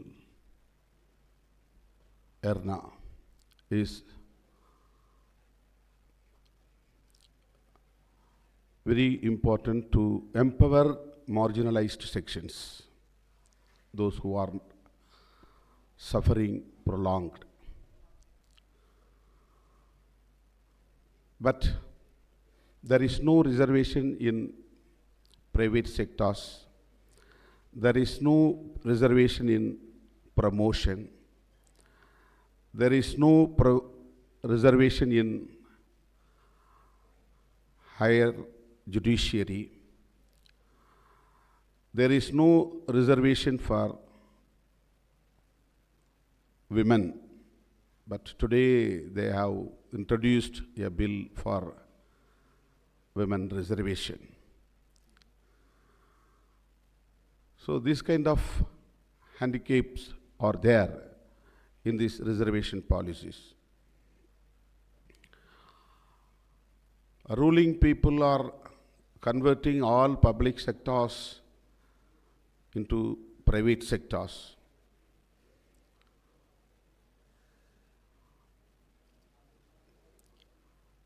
There is no proper implementation of reservation in all sections across the country.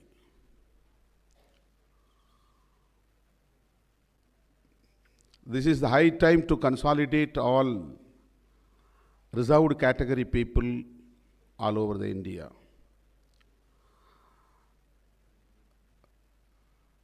Our great leader, revolutionary leader, Kanshiramji, fought for the unity of Bahujan. He has dedicated his life completely for this consolidation across the country. What do you mean by Bahujan?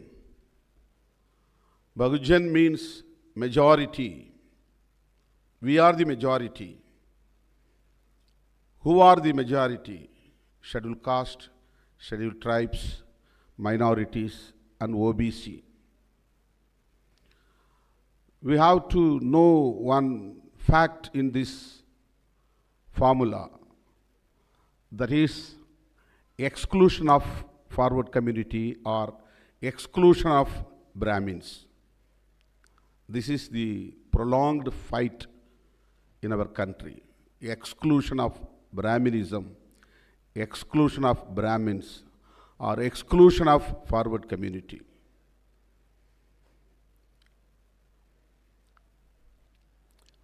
OBC mindset is, I wish to convey my message frankly, that OBC mindset is not against forward community.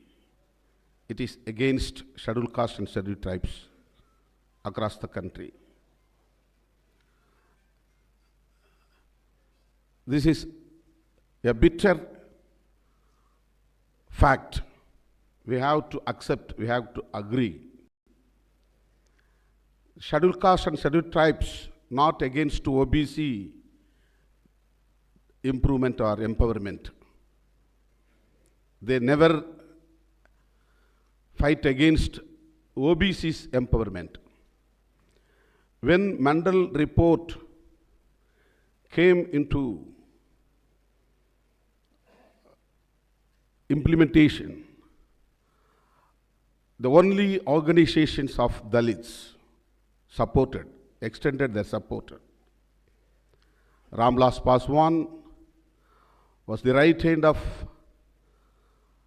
Sri VP Singh. He extended his support to implement Mandal report.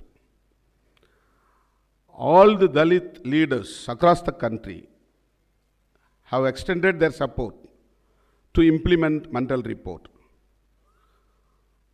But forward communities, particularly Brahmin, particularly BJP, particularly Advani, led the struggle against Mandal report.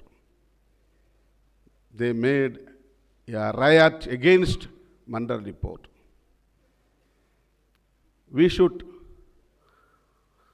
realize who are the enemies for OBC, whether scheduled caste, scheduled tribes or forward communities. They never accept the empowerment of OBC people. They are fighting against OBC empowerment. After Mandal report, only BJP developed like this because of this Mandal report implementation.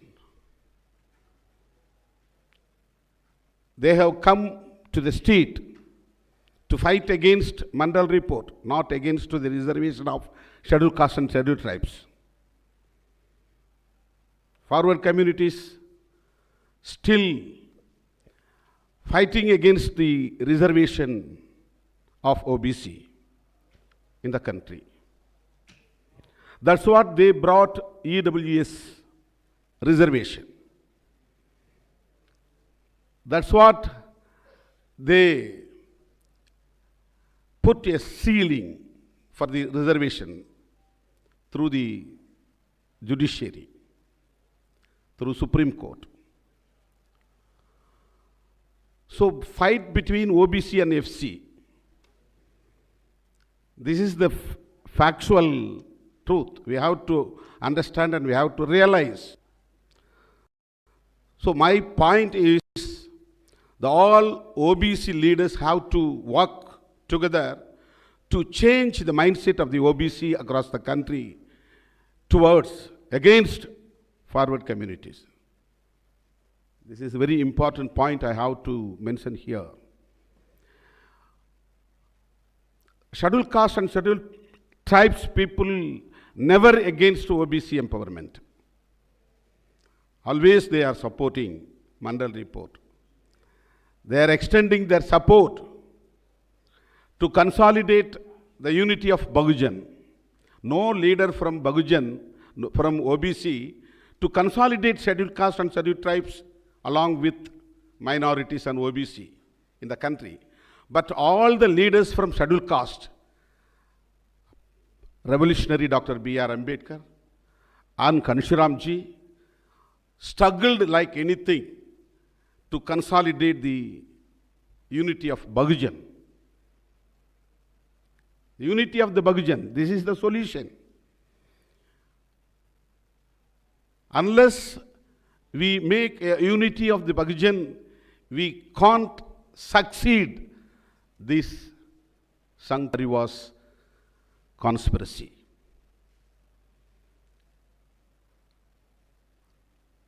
So I would like to mention again and again, there is a solution for this crisis only through the unity of Bahujan. We have to come together. We have to work together. We have to fight together against the conspiracy of Sangh Parivars. They have an agenda that is nothing but Hindutva. What do you mean by Hindutva? Hindutva is not Hinduism. Hinduism is entirely different from Hindutva. Hinduism is a doctrine of people who are having belief in Shaiva, Vainava, like that. But Hindutva is a political agenda of Sangh Parivars.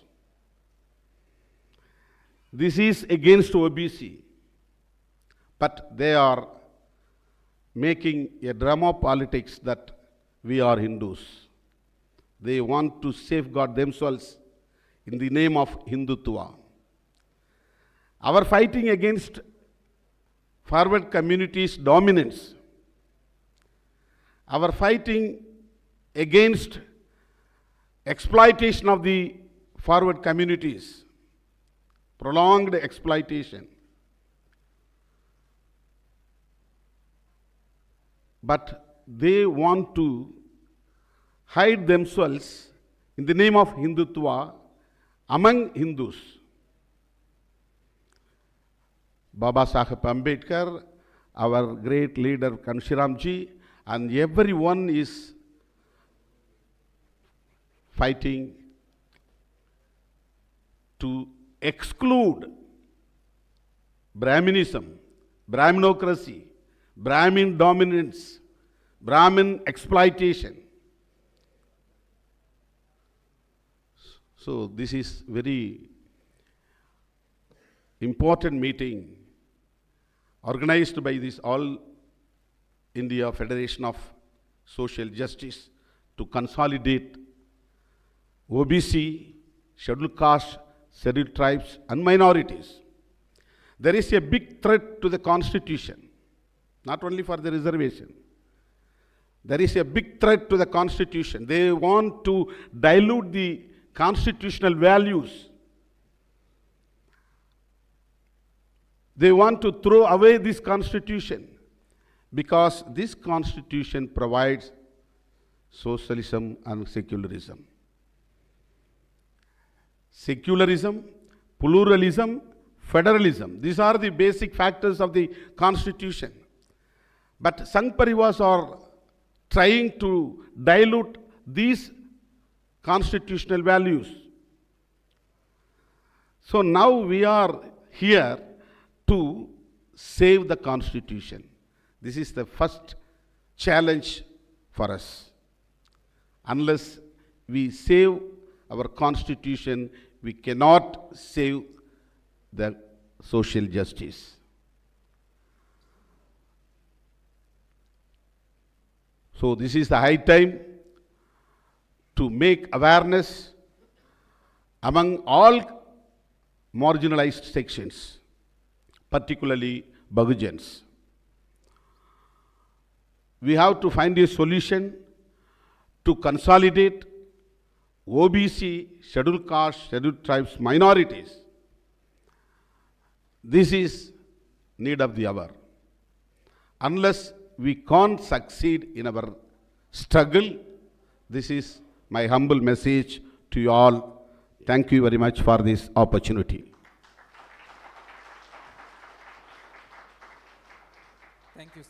Thank you, sir. I now invite our guest of honor, Honorable Dr. Fauzia Khan, Member of Parliament from the NCP, to deliver an address.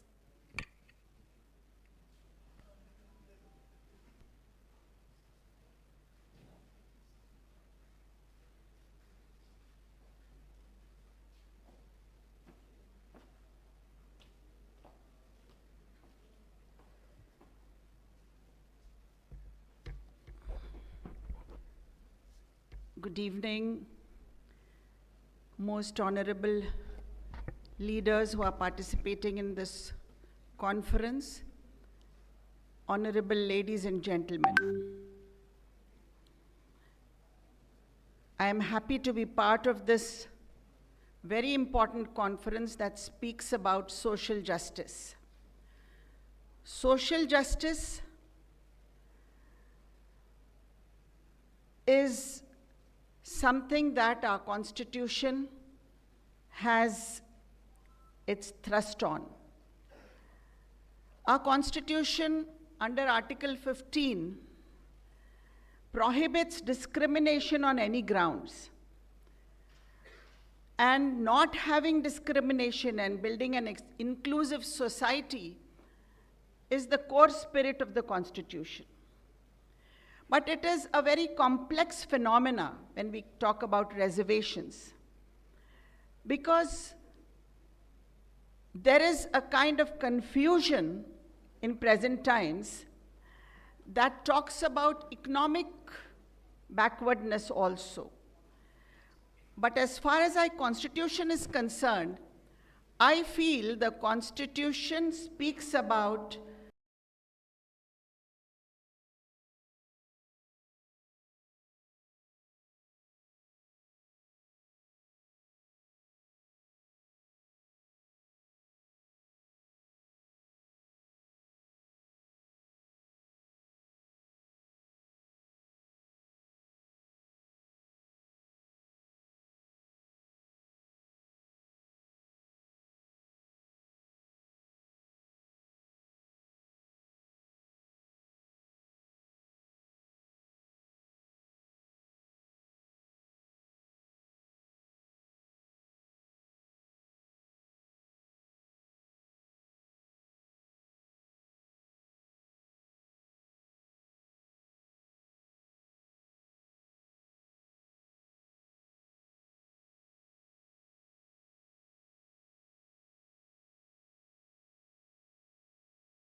और मैं article 19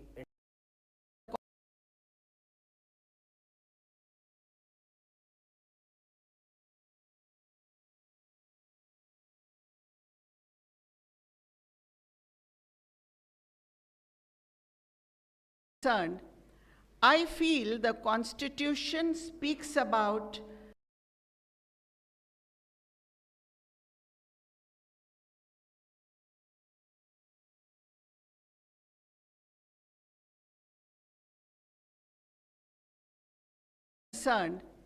I feel the Constitution speaks about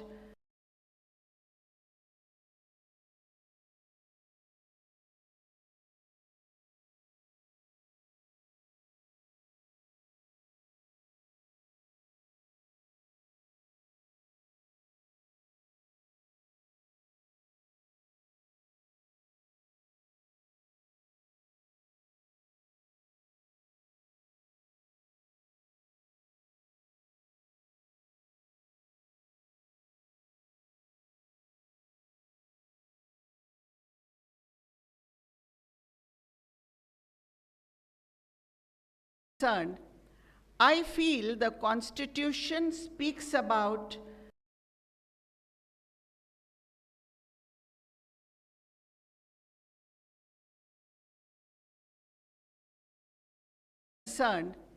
I feel the Constitution speaks about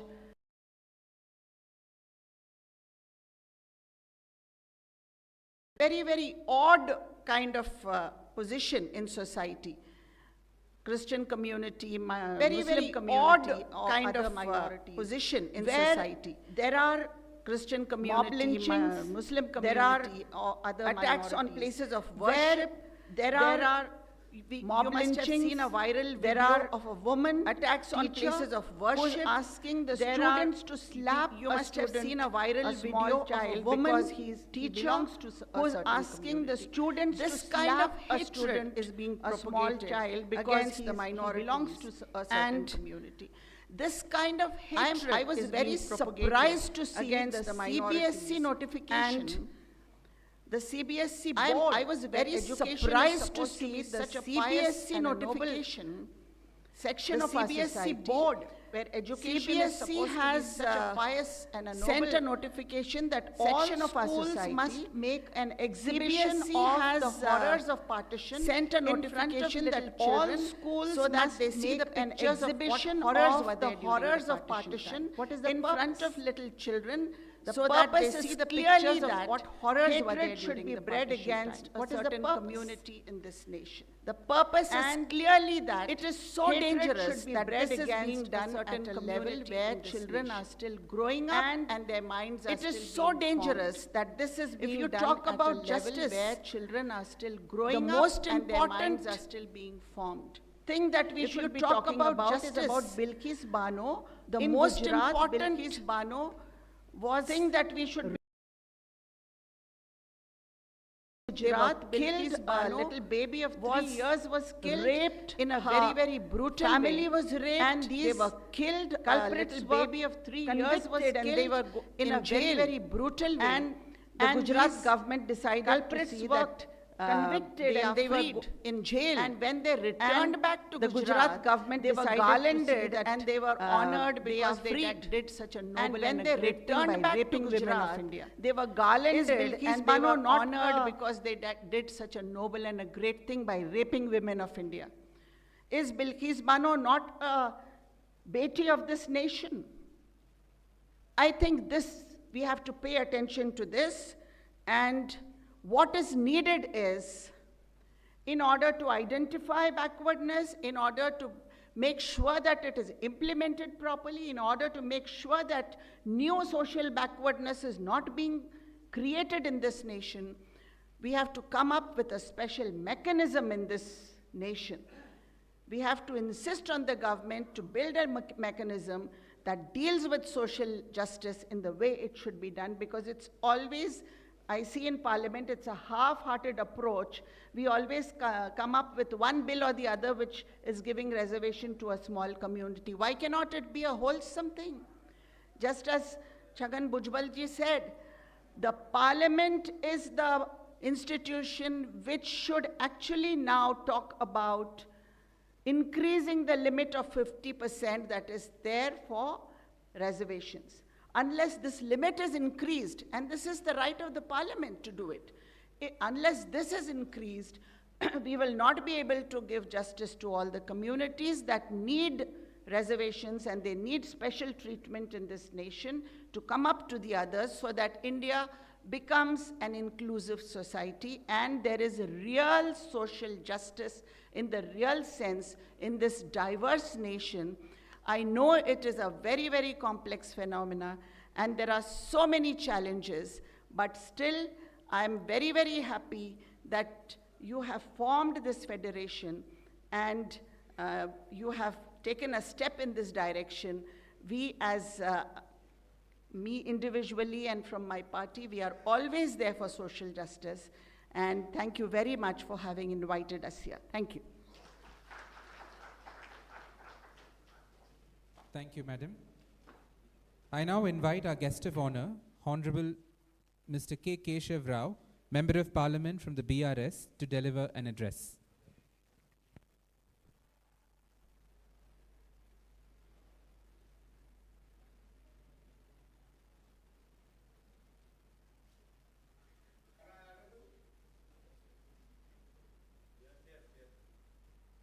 Right up? Yes, sir. Go ahead.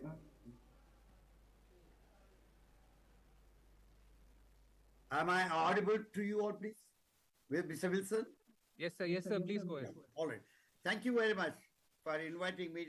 I'm sorry. I recognize the presence of a lot of my good friends there in your hall. I would have really joined myself personally. I didn't know you were holding a seminar like this and you wanted to speak. I thought I would only go on the stream.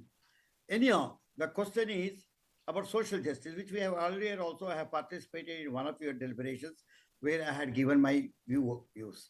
My views are not that definitive or descriptive or narrative in the sense.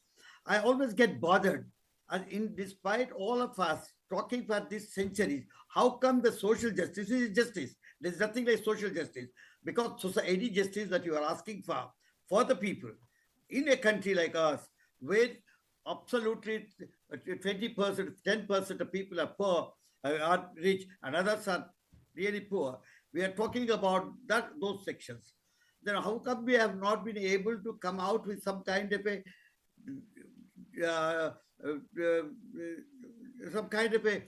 agenda, some kind of a answer to these problems? You know, these issues of Supreme Court and this kind of cases have gone to Supreme Court many a time. And Supreme Court always came in support of the weaker sections. The question is this: social justice is nothing but equality. We are asking for equal behavior pattern. In a country like ours, you have two classes. You see, you are always thinking, yesterday I was talking to the parliament and saying, we are being identified more by the religion and the caste and creed. No, we are actually identified by the class. We belong to a class which really is fighting the other class, which is enjoying the fruits of independence, enjoying the fruits of development.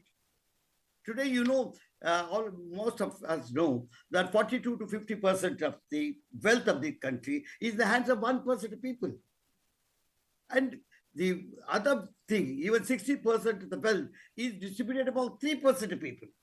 So this is the class distinction that exists today in this country. That is why the communist friends talk about the class approach. This is what exactly they mean by it.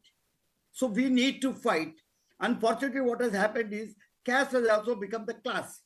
In this country, the weaker sections and the backward classes are nothing but poor people. They're identified as a poor. So when we talk about caste or when we talk about the class, we talk about the weaker sections in this country. The concept of social justice has not yet been defined by anybody, very acceptable to all people. Even Supreme Court, while it did not give definition, it did say, it leaned and said, anything that goes into the benefit of the weaker sections is social justice. This is what Supreme Court said in one of its judgments. I'm not able to recollect that. But today, thus, when I'm talking of Supreme Court, the legal systems in this country has accepted social justice as a legal organ, as an organ of our justice system, legal system. So when we have all these things in our support, when people like you are in our support, when the backwarders are moving in our support, as Fauziaji just now said, take for example the bill today which had come before the parliament. It had asked for the reservation of women, which is really welcome. Really welcome in the sense it has done very good. We were asking for reservation, but it has discriminated within itself. It has exposed the drafter. It says it has that same kind of reservation of 30% or whatever percentage it is for SCs and STs. But it purposefully, deliberately forgot or eliminated the backward classes. When we talk about society, when we talk about law for a society, we talk about the entity. We talk about all the people put together. And the majority of them are nothing but the SCs, STs, BCs, OBCs and minorities. They constitute something like 70 to 75%. If you forget about it and discriminate it, bring SCs into that and SCs into that, which is welcome, which we want it, we are their co-partners. What we are trying to say is the attitude, the class attitude of the people who are ruling is that they look to entirely balance it to entirely a different class as such. This is what exactly we do. But what I'm saying is, while we talk about backward classes and we talk about social justice, we need to come out with some kind of a program, concrete program, by all of us, including the parliamentarians. Mr. Raja is also there, including parties. They must come out with some kind of a program that is going to do good.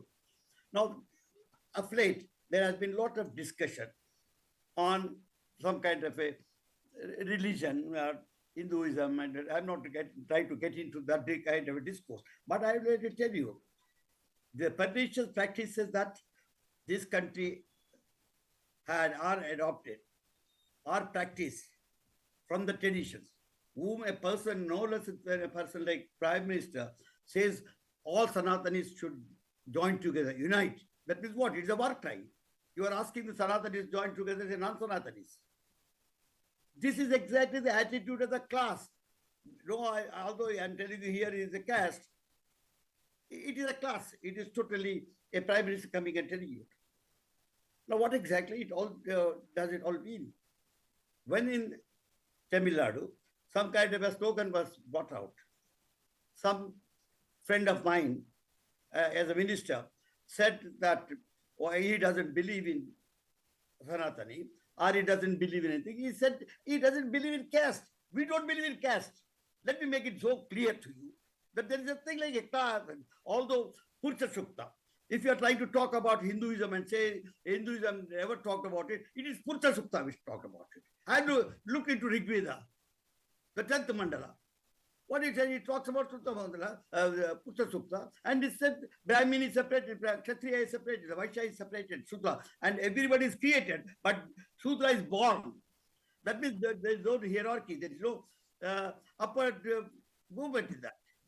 So these are few things. All of us have been discussing, all of us have been exposing it. But nonetheless, we had not really come out with some kind of a program which will really become our tool to fight this class system or this society. I'm not trying to get into the right time. I don't want to get into the religious discourse at this point in time, although that's very important because that does not speak about the religion, but it speaks about the discrimination as such. It speaks about the poor and the rich as such. I would like to say about deal more with the backward classes or this downtrodden. See, since the other day, I heard, I mean, we heard in Parliament, and so what kind of a new class you are creating? Supreme Court, I forgot, I think, has considered one body which is weaker in strength should be classified as a class. It is Supreme Court judgment, please. When Supreme Court said one body can be treated as one class which has disabilities, that means we have accepted that there is a need for social justice and social distributive system. distributive justice is what exactly we are asking. What is that distribution we are asking? We are asking social assets only. The land doesn't belong to anybody. Nobody has produced land. We think we have a right on that land. Even if I'm a farmer, even if I farm labor, even if I have a tenant, whatever it is, my right should be accepted. That is why Tenancy Act came in. Now today you are giving a go by to that. So what I am trying to tell you, Mr. Wilson, is this, and my friends before me, see, social care has to be the affirmative action, which I thought is a revolutionary concept, which not only India gave to herself, but even Ambedkar had really championed that cause. This affirmative action that we are asking, this is reviewing the discussion. We should think that we must rely more on that. We should champion that cause. And I beg of all my friends here before me that because you have something, you have some strength, you have some standing in the society, let us all join together to fight ills of this society, which are based on caste or religion or vision or whatever it is, so that we stand for social justice and for society. Thank you very much. Thank you, sir. I now invite our guest of honor, Honorable Mr. Farooq Abdullah, Member of Parliament, President, Jammu and Kashmir National Conference, to deliver an address. Mr. Wilson, thank you for organizing this meeting for social justice. I thank also the Chief Minister of Tamil Nadu, who was the champion of social justice. And I think he has done a commendable job in Tamil Nadu. As far as Jammu and Kashmir is concerned, we have taken steps from the very start of the independence of India. You will not find any suicides by our farmers, be they Dalits or others, because we gave land to tiller. Those who tilled it didn't get anything. But we took a decision then that they are the rightful owners of the land, and land was given to them without any compensation. Secondly, education was made free from primary class to the university level for all, irrespective of what your caste is, what your religion is, how backward you are, so that you can prosper, and education was made free. Healthcare was made free. Now, I've heard many of the speakers here, unless, and I say this clearly, unless you elect a government that will think for all, not for one alone, one caste, one section, you will never find changes. After 15 years, today a bill was brought for women's empowerment. We've been shouting from pillar to post for that. Let us hope that this will give all, even backward classes, all minorities, a chance to be able to come to the house of women who can speak for themselves and speak for the community, which will make a new change for the new parliament and the new India that we should see. There's no doubt there's tremendous discrimination. There is tremendous unemployment. And there is tragedy that educationally people are still far behind in many states. This cannot be changed unless we all work together. When I say together, let's forget what religion you have, what language you speak, what region you belong to. Unless we all sit together and elect a new government that is going to happen in 24, that will think for all, you will not be able to remove discrimination. Whether it's appointment of judges or whether it's appointment of any other form in services, in police, in army, in navy, air force, or government service. If you want truly representation of the people of India, then you need to have a government that will think in those terms. I'm sure you heard a lot of intelligent people speaking to you today. To Wilson, I'll say, keep on fighting. Unless we fight for our rights, they will never come. Let's unite and let's fight together for better India, a united India, for India which is inclusive India, where there's no division between one and the other, that he is first-class citizen, this fellow is second-class citizen, this fellow is third-class citizen. We're all citizens of this great nation. There is no doubt about it. I do not see myself as any other person but a citizen of this India and number one citizen. No such thing as 2, 3, 4. Thank you for giving me this opportunity to speak to you. I would have spoken to you much more, but I have to go to a function. That's why I asked Wilson if I could come to speak. My party and I, we are with you in this moment. We'll stand by you and we'll support you in every way to see that social justice is given to everyone of this nation. Thank you. Jai Hind. Thank you, sir. I now invite our guest of honor, Honorable Mr. D. Raja, the General Secretary of the Communist Party of India, to deliver an address.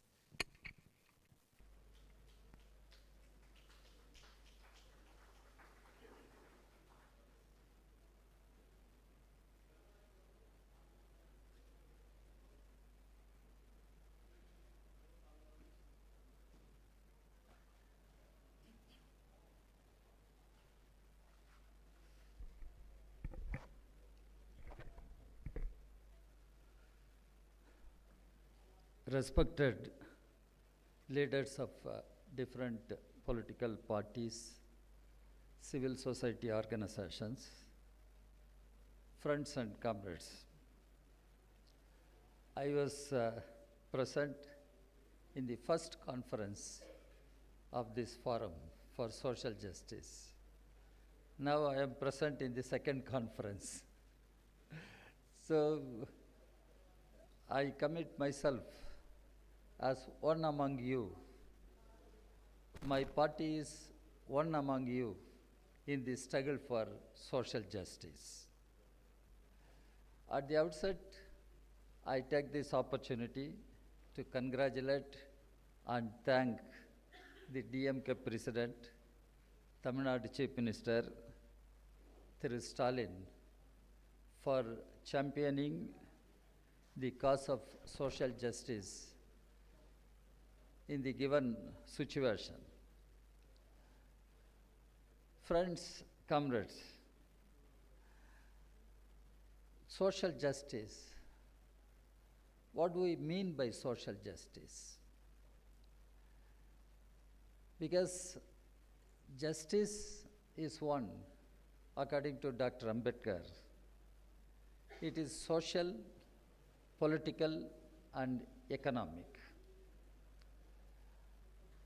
So, how we can establish social justice? How we can establish political justice, economic justice? India is a country with tremendous diversities. Indian society is society based on three major evils. One evil is caste hierarchy.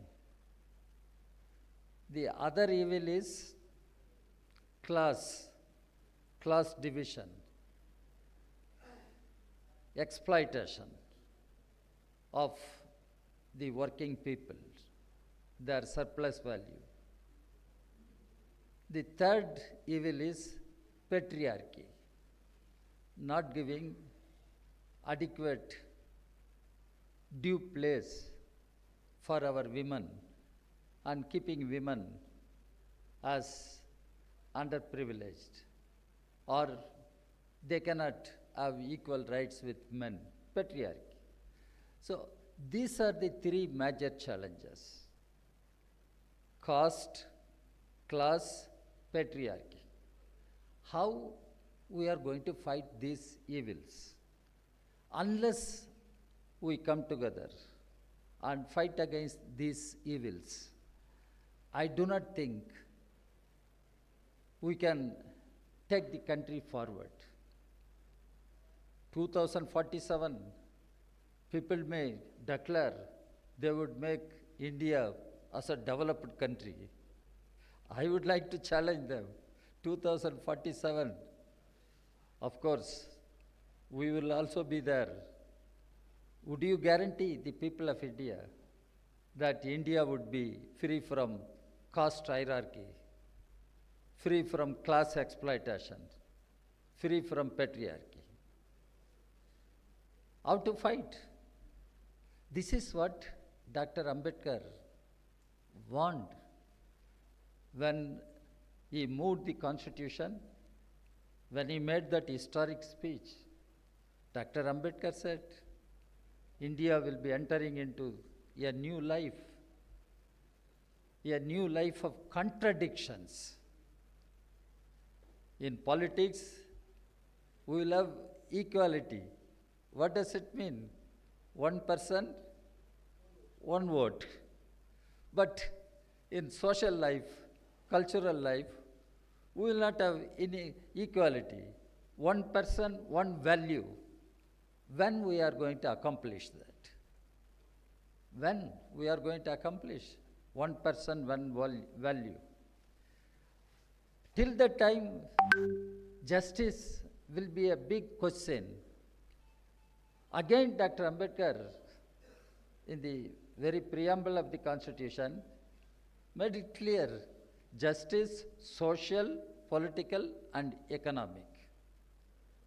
You cannot separate social justice, political justice, economic justice. They are close. They form trinity. Dr. Ambedkar spoke about equality, liberty, and fraternity. They constitute a trinity. The same way, social justice, economic justice, political justice, they operate as a trinity. So how we can fight for political justice? How we can fight for economic justice? How we can move towards social justice? That is the challenge before us. That is the challenge before us. And in India, the society is one where we cannot live keeping our heads high as proud citizens of India. And we keep talking about many things. We make many claims about Indian civilization. What is that Indian civilization? I keep asking every time, what is that Indian civilization? You cannot treat the citizens as equal. You don't treat the citizens as equal. And what is the meaning of civilization? What is there to claim big pride in our ancient civilization, modern civilization? This is what we should ask ourselves. We should ask ourselves how we can build a new India where we will have a new civilization, where we will ensure the empowerment, economic, political, social empowerment of all sections of our people. This is what we should think over now. And here again, I go to Dr. Ambedkar. He was a great thinker and philosopher. Great thinker and philosopher. Karl Marx said, all philosophers have interpreted the world in various ways. However, the point is to change it. Here in India, in Indian context, Dr. Ambedkar really showed the way how to change the society, how to move forward. That is where he architected the constitution in such a way. The constitution, the first thing is, Ambedkar made it clear, India can never become a theocratic nation, should never become a theocratic nation. Indian state should not become a theocratic state. If at all Indian state becomes a theocratic state, that will be the biggest calamity for the nation. This is what Dr. Ambedkar said. Now, irrespective of religions, everyone has to think over, can we have a theocratic government, theocratic state? We'll have to ask ourselves. Then Dr. Ambedkar said, the Indian state must be a welfare state. That is where Dr. Ambedkar made it clear, all means of production must be in the hands of government, which is answerable to the people, And wealth should not be concentrated in the hands of a few people. And every citizen should have right to live with dignity. Right to live with dignity. This is what our constitution speaks. So Indian state should be a secular state, number one. Indian state should be a welfare state, number two. Number three, Indian state should be a federal one. Ambedkar called initially United States of India. When he moved the constitution, he said India, Union of States. This is what Ambedkar said.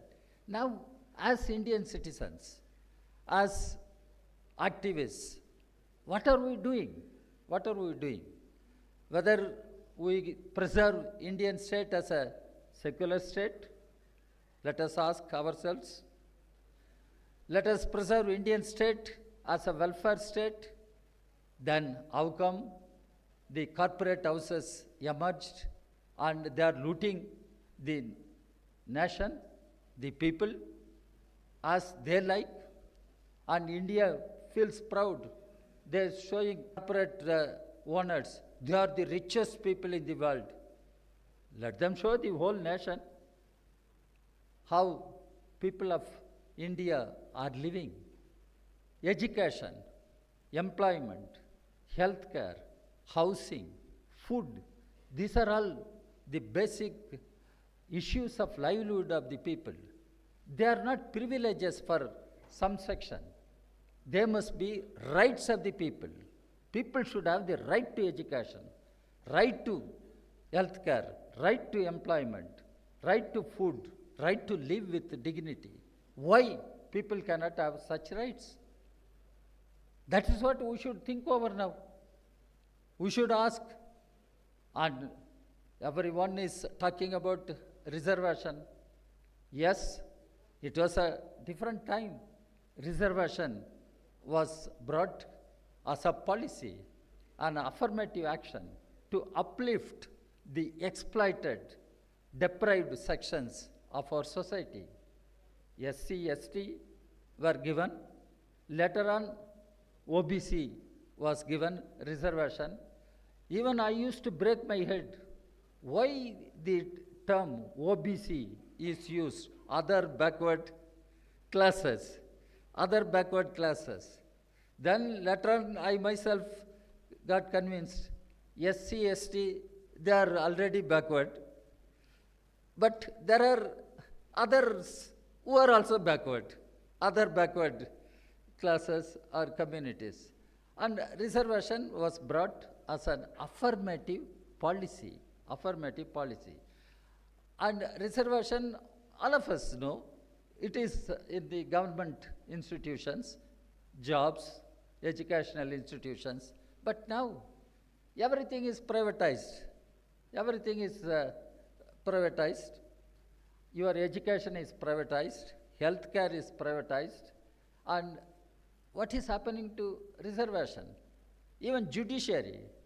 Dr. Ambedkar himself has said, and the Chief Justice or Supreme Court judges or other judges, they do not come from heaven.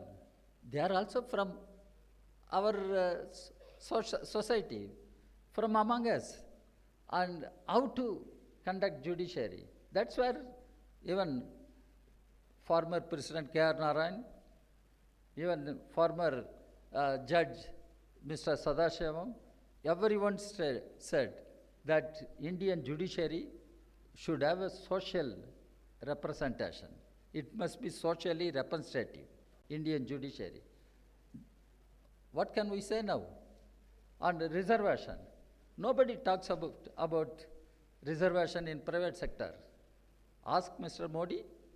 He keeps talking about he will ensure that India becomes third largest economy if he comes back to power for third term. And he says he guarantees, Mr. Modi guarantees third largest economy. How we can make India as third largest economy?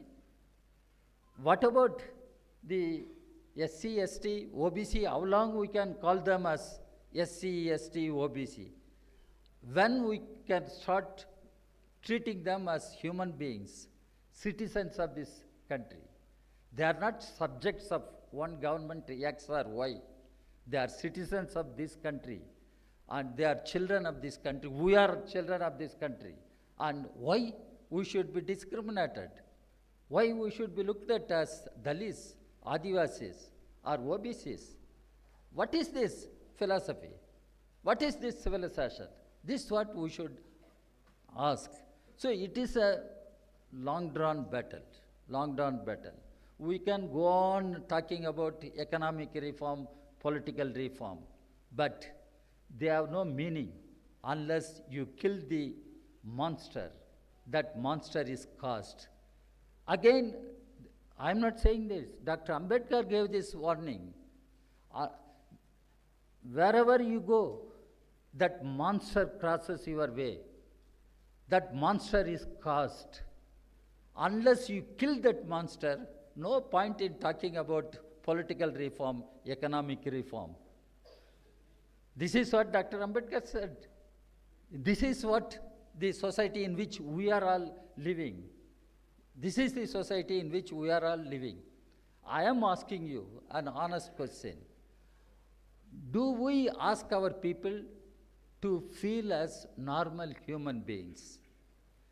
The Constitution preamble begins, we the people, but in life, we become different. We become Hindus or Muslims or Christians, or we become Brahmins, Dalits, this, that, and here we talk about unity of the people. How we can achieve? Yes, there is a need ideologically, philosophically. We must fight for change of mindset, And we should see that the exploited classes, I use the word exploited classes, they can be Dalits, they can be Adivasis, they can be OBCs. They must be brought together. We must build unity among Dalits, Adivasis, and OBCs. There, even I can go to the extent, the exploited sections of other communities and castes, they also brought. This is where we as communists, we say the exploited people should be united. Socially exploited, economically exploited, politically marginalized, exploited. These exploited sections should be brought.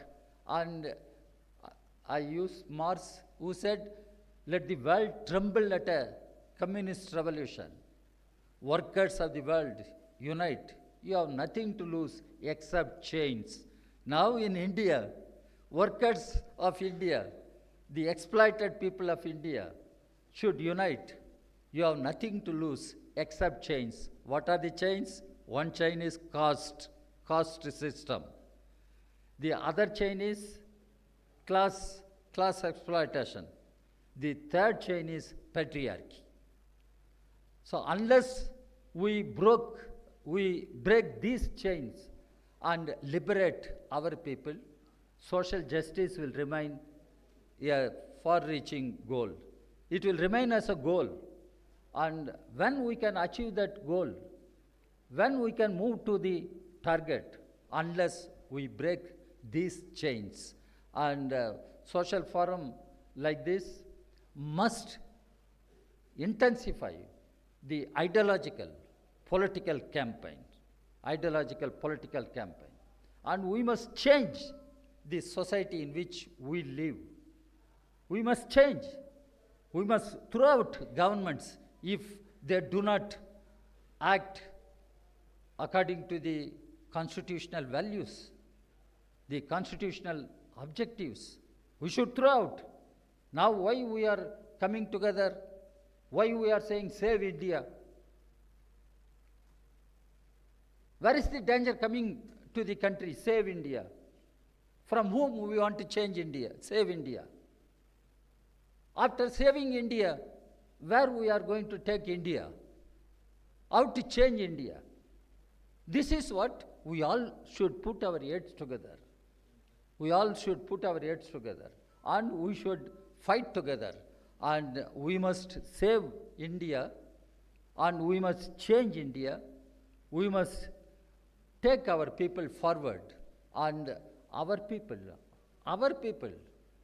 wherever they are in Jammu and Kashmir, they are in Manipur, they are everywhere. Our people, they are all our people, and our people should live as equal citizens. Equal citizens. All are equal. All should have the right to live with dignity.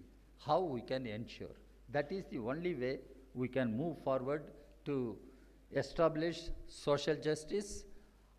Once again, I take this opportunity to thank Mr. Wilson and the Social Forum for organizing such event every year, and now we should move to action also. We should move to action also. We should think over how we can reach out to the people and mobilize the people, involve the people in the struggle for social justice. We'll think over on such issues also in the coming days. I thank everyone and I wish our struggle continues, and it should continue. Thank you very much.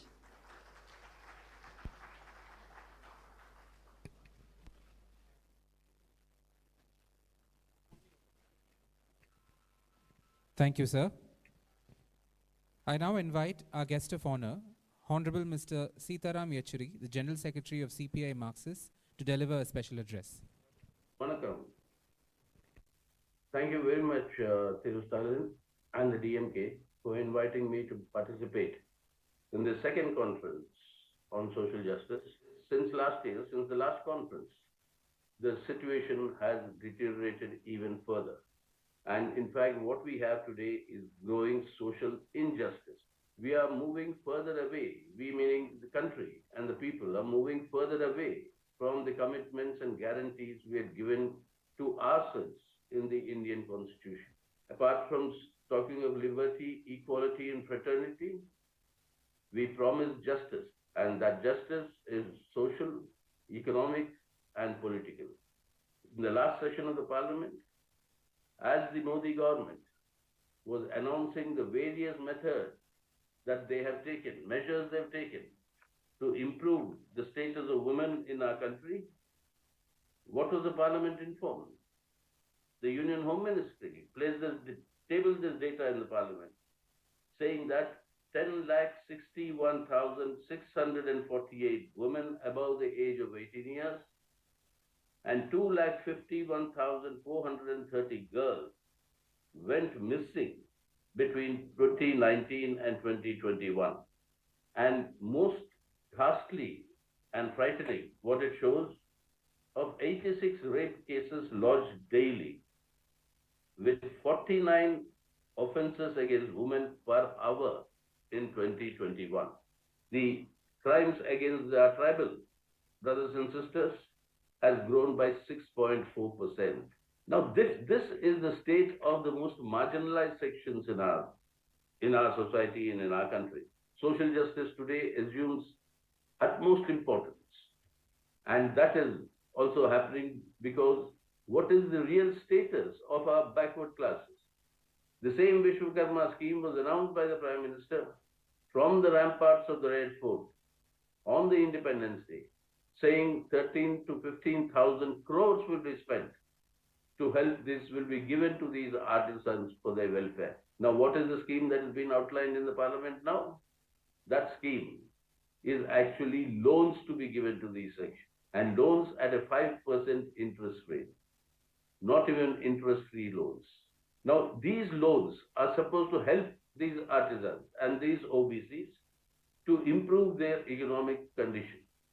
We say that India is going to be the voice of the global south, but then the truth is, India is the lowest in terms of per capita GDP amongst all these 20 countries. We have the worst human development indices rank amongst all these 20 countries.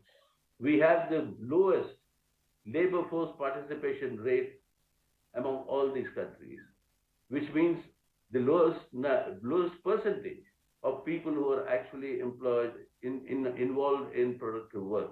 So if economy is not really rising, then any benefit to these artisans can never benefit, irrespective of how much money you may give them or make available to them for loans. Social justice can only be achieved if we take our country forward to the brightness of the future and not into the backwardness of our past, the darkness of our past.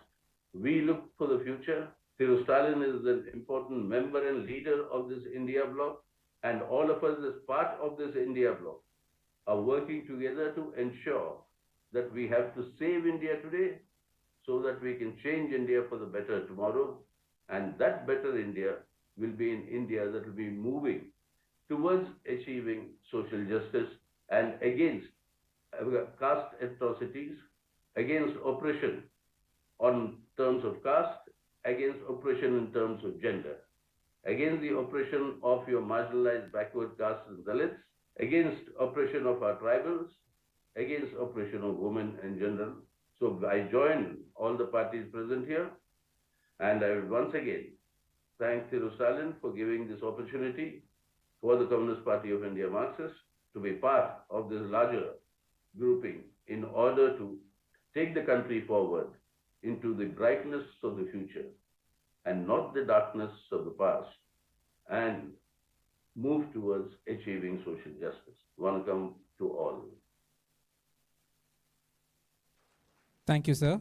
I now invite our guest of honor, Honorable Mr. John Brittis, Member of Parliament, to deliver an address.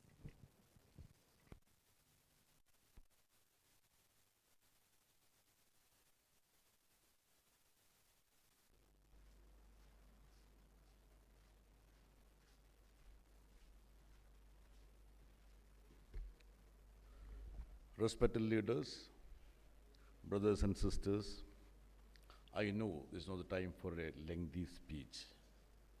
I just came to express my solidarity with the Federation for Social Justice. Comrade Raja was saying that Dr. Ambedkar said that there won't be a theocratic state. But I beg to differ. Now the country is trending towards that. When we talk about social justice, let us think about the virtual disenfranchisement of 20 crores Muslims in this country who doesn't have a representation in executive, legislature, or anywhere. Again, somebody was speaking about the judiciary. We had to wait almost 4 decades to have a judge from the backward communities in the Supreme Court. Now we are talking about the Women's Reservation Bill. Big headlines in newspapers and televisions. 13 years back, Tiruchi Shiva voted for that bill. Am I not correct, sir? Now again you need to wait another 5 years. This is the plight of this country. I feel that This is a time when all of us need to come together and fight against this philosophy of hate and hatred so that India is redeemed. Wish you all the best. Thank you. Thank you, sir. I now invite our guest of honor, Honorable Professor Manoj Kumar Jha, Member of Parliament, RJD, to deliver an address.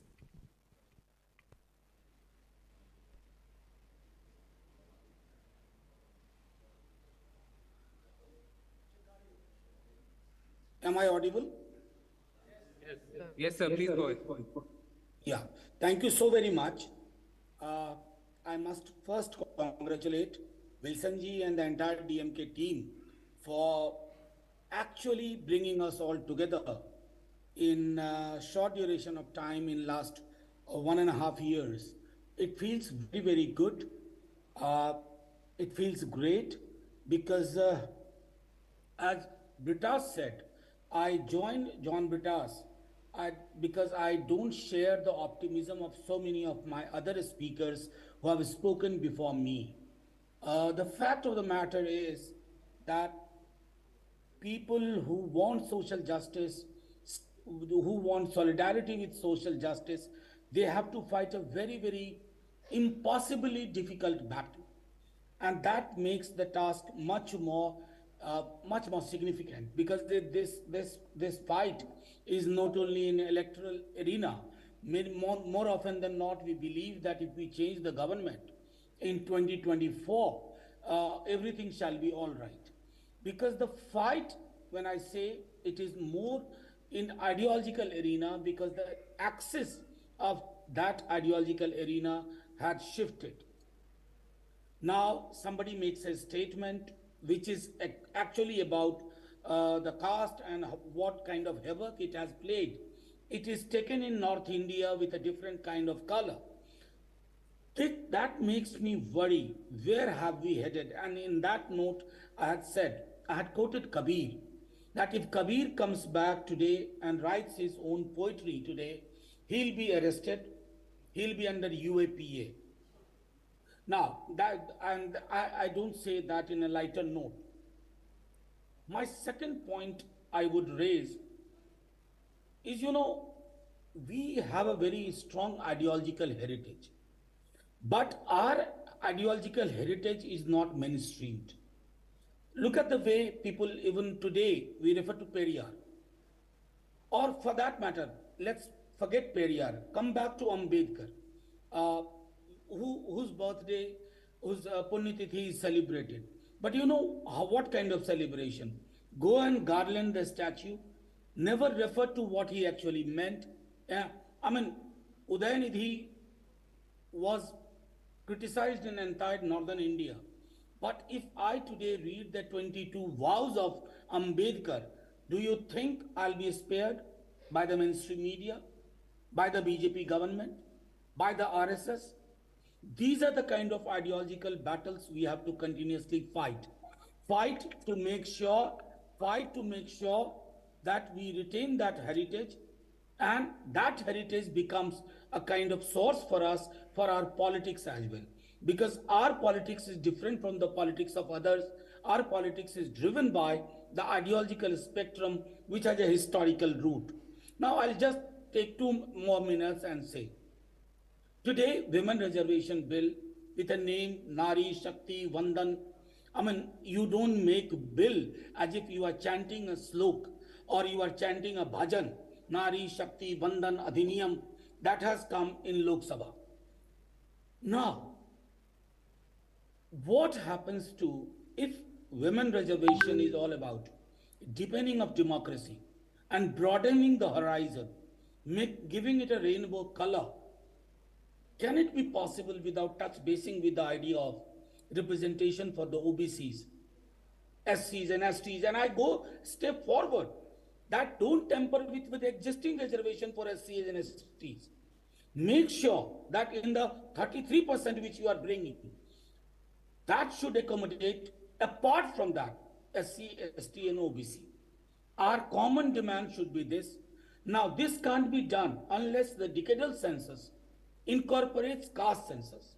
So we should fight for these issues together. And finally, I must share with you all that it's a long battle for all of us. But thanks, I can see Thiru Stalin, Honorable CM of Tamil Nadu, and I tell you, we have a strong presence. The only fact is that our presence is invisibilized by the mainstream media. So we need to make our presence visible, and that only be possible. That can only be possible if we stand in solidarity with each other, hold each other's hand, educate each other.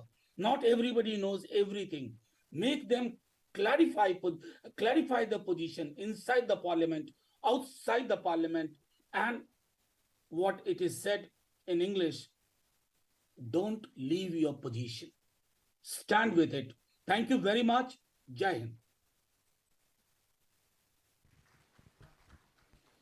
Thank you, sir.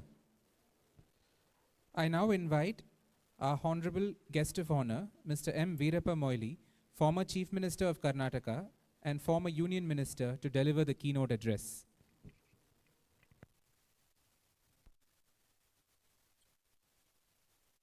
Good evening to all of you. Good evening, Mr. Mkstalin, who has championed the cause of social justice and also the cause of the backward classes. This. We are all proud of you.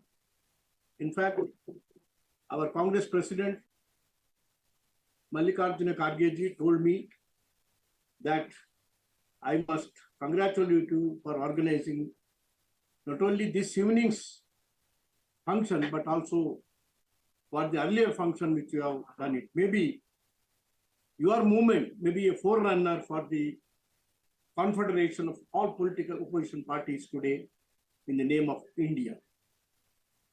I think this must have inspired the inspiration for the consolidation and formation of India, maybe your movement which you have started for the cause of the social justice.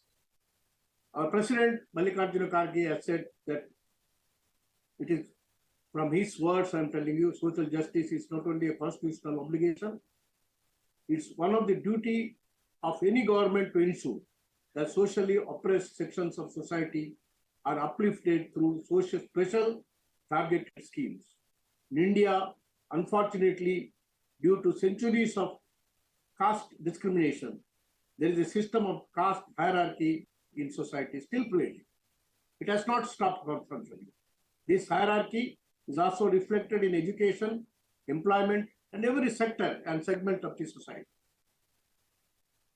I must congratulate Mkstalin and his colleagues for organizing the second conference of the All India Federation. We are all with you in this great journey to realize this. I heard Mr. Raja, Rajya Sabha member, our comrade Raja, who said that Dr. Ambedkar named caste as a monster. And we need to fight. It's not an easy job.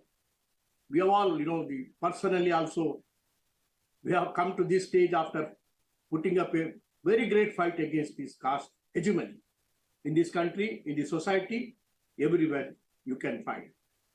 This fight should continue till you realize. But we have a government today at the center which is responsible for creating this caste system, hegemony of the caste. And also, they would like to ensure that, those, where the education was denied, were Gurukul or in a temple, we could not enter. Our class of people could not enter those premises. And when we attained independence, because literacy rate was only 14%. That way, Britishers continued that kind of a legacy to deny the literacy and also the education for the OBCs, SC, STs and all. Social justice provides social stability. Social stability provides political stability.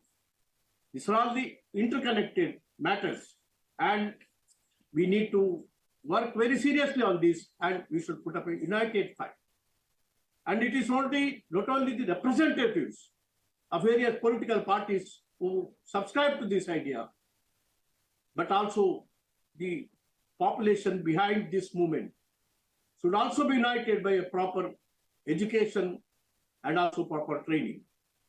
According to Dr. Ambedkar, the term social justice is based upon equality, liberty, and fraternity of all human beings.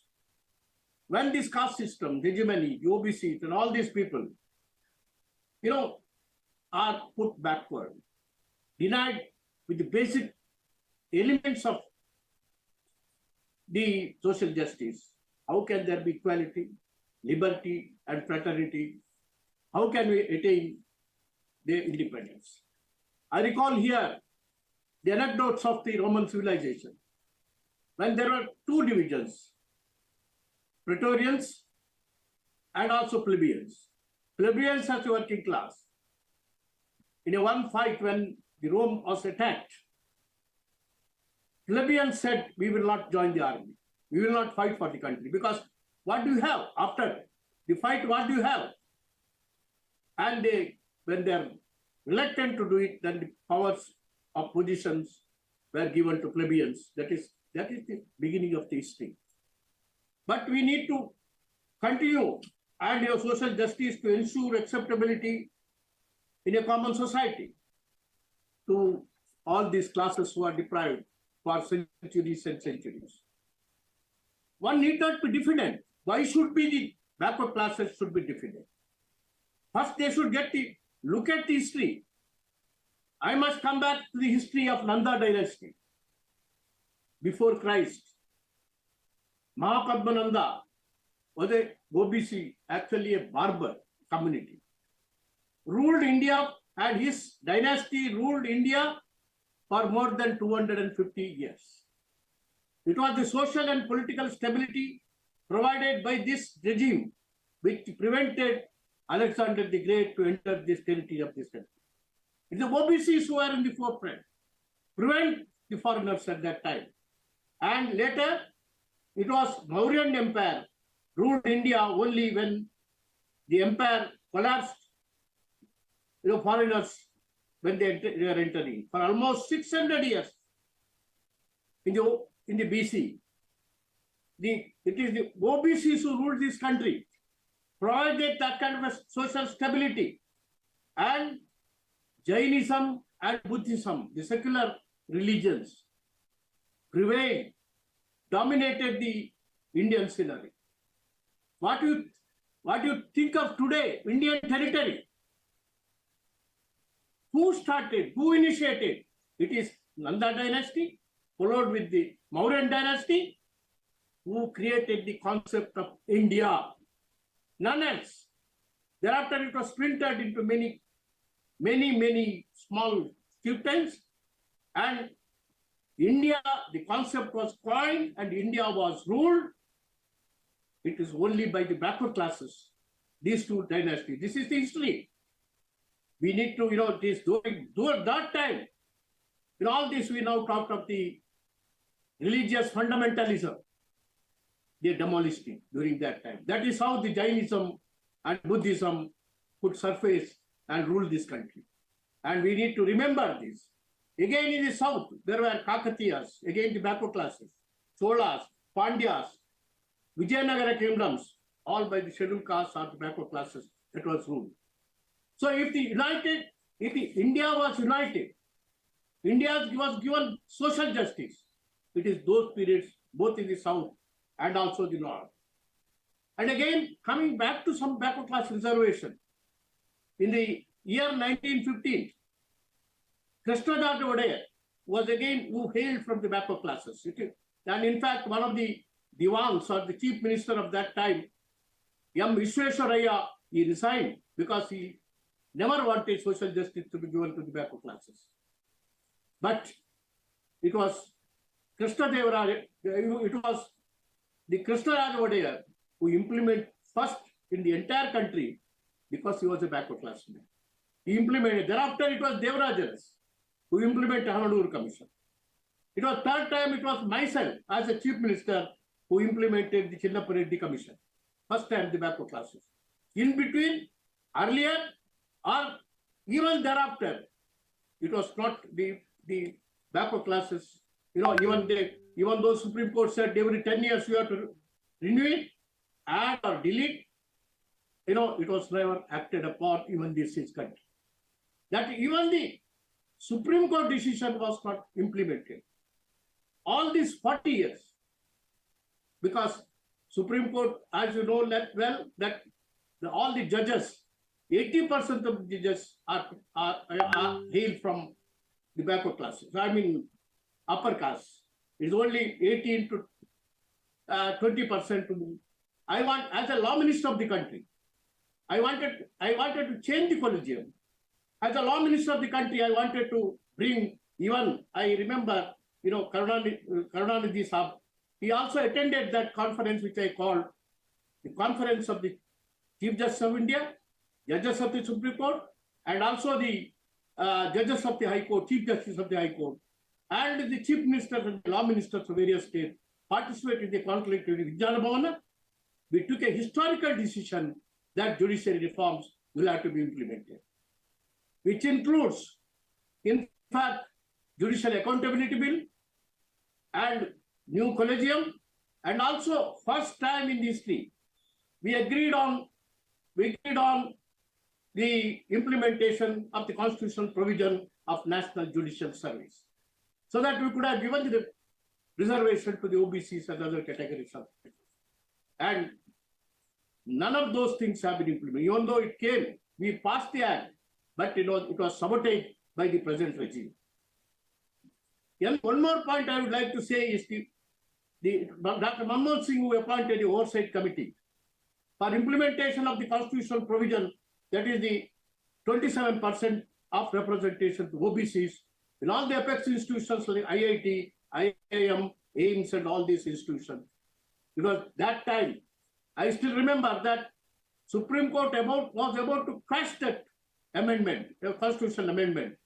But one of the counsel who is Professor Ravi Verma Kumar, he came to me in the afternoon and said, "Sir, have you," because the Supreme Court judges said they don't have a copy of your oversight committee report. But the bureaucracy wanted to sabotage it, suppress that report. When he carried that and gave the 5 copies to the five justice committee, then the Supreme Court upheld that amendment to the Constitution and the admission to all the institutions, 37% of reservation of the backward classes given, and even now it is prevalent in these institutions. That means to say, every state, there will be forces and forces to sabotage the social justice to the OBCs. And I can give you one example of some old saying, that the story of a scorpion and a frog. A scorpion wanted to cross a river, but cannot swim. So it asks a frog to carry it across. The frog hesitates, afraid that the scorpion might sting it, but the scorpion promises not to, pointing out that it would drown if it killed the frog in the middle of the river. But midway across the river, the scorpion does indeed sting the frog, dooming them, both of them, to die. When asked, the scorpion said, he pointed out that this is its nature. This is the nature of the country, mindset of the influenced people who can, definitely work. And, this is a story which will very much apply to the present day and earlier. So the man cannot give up his original habits, original habits is not the Sanatan Dharma of this country. Your son has rightly pointed out, what is that Sanatan Dharma? Sanatan Dharma is not the old habit to prevail. This is what was happening in the yesteryears, today, and the future. When do you stop it? I heard Farooq Abdullaji, A. Raja, and also many of the speakers, Manoj Jha, everybody, and they said that, it has to change. This is the ray of hope. And the movement which you have started, Stalinji, is the ray of the hope for the country. and the downtrodden and the people historically, traditionally, and and in the name of many things, dharma and many things, they have been pushed down. I think this is the time to wake them up, and we need to provide. This is in the Manmohan Singh government. We ordered for a caste census in 2010. Remember me, I think it may not be, I don't think I'm disclosing the cabinet secret. I closed my eyes, spoke for 1 hour continuously in the cabinet. I was told it is a history for the cause of the caste census. Ultimately, Manmohan Singh and many of them agreed, and Sonia ji also said, I have my blessings on this. But again, it was because of the bureaucratic handling. It was again not entrusted to the registrar, but it was entrusted to the rural development department, which should not have been done. And that is how, but even then a report came out. And the registrar also said it is error-free. But this present government in the center, they said it is not error-free and we cannot implement it. This is how it is. Even if there is some mistake, they could have done it. Even 2023, again the national census for the caste, which is due, again they avoided it. And they now speak of the backward classes, and which they are not implementing it, they are against it. And census of 2011 was the 15th national census. Thereafter, and now they could have done it, and I think it was just sabotaged by many people. And we don't have basic statistics who is backward class. Then ultimately, the backward classes, if they don't have statistics, or you don't follow up all the permanent backward classes in the respective state, and also the permanent backward classes commission at the center, they don't perform duty. They are not allowed to perform their duty. No review is done. No census is continued. And this is where we are stopped. And even if the census, the data which is provided by them is erroneous, it definitely, it can be, if the government says that the SCCC 2011 data is faulty, census of 2023 could have ensured that error-free data was obtained by the census. If we want unity, stability in the country, OBC should get their due respect, status, and role in India. If you don't do it, there cannot be social. If there is no social stability, entire edifice of freedom will definitely collapse, if not today, tomorrow, or some days later. Yeah, we find because why all this discrimination is found in the society. Wealth gap has widened and education is diminishing. The diversity, we took pride. It has become a weapon of destruction today. We speak in all proud languages that there is diversity, unity in diversity. There is disunity in diversity. This is the destructive path which the present government is taking us forward. Today, there has been a deliberate and relentless effort against the interest of India's religious minorities, as well as Dalits, Adivasis, OBCs, and women. These sections, in fact, the Women Reservation Bill was brought by me as a law minister in the Rajya Sabha in 2011, and it was definitely sabotaged. And of course, we got it passed in Rajya Sabha, but did not come up in the Lok Sabha. And today they are beginning because they have to face the elections. And it is absolutely political. There is no heart with the Modi or with the BJP government today that they should implement it. So that is how this movement should be carried forward. All vigor, and Indian National Congress will be with you, Stalin ji, to take not only by debates, but in action, we need to move forward. Thank you very much for the opportunity given to us. Thank you. Thank you, sir. I now invite our Honorable Chief Guest for this evening's function, Honorable Thiru Mkstalin, the Chief Minister of Tamil Nadu and President of the Dravida Munnetra Kazhagam, to deliver the presidential address.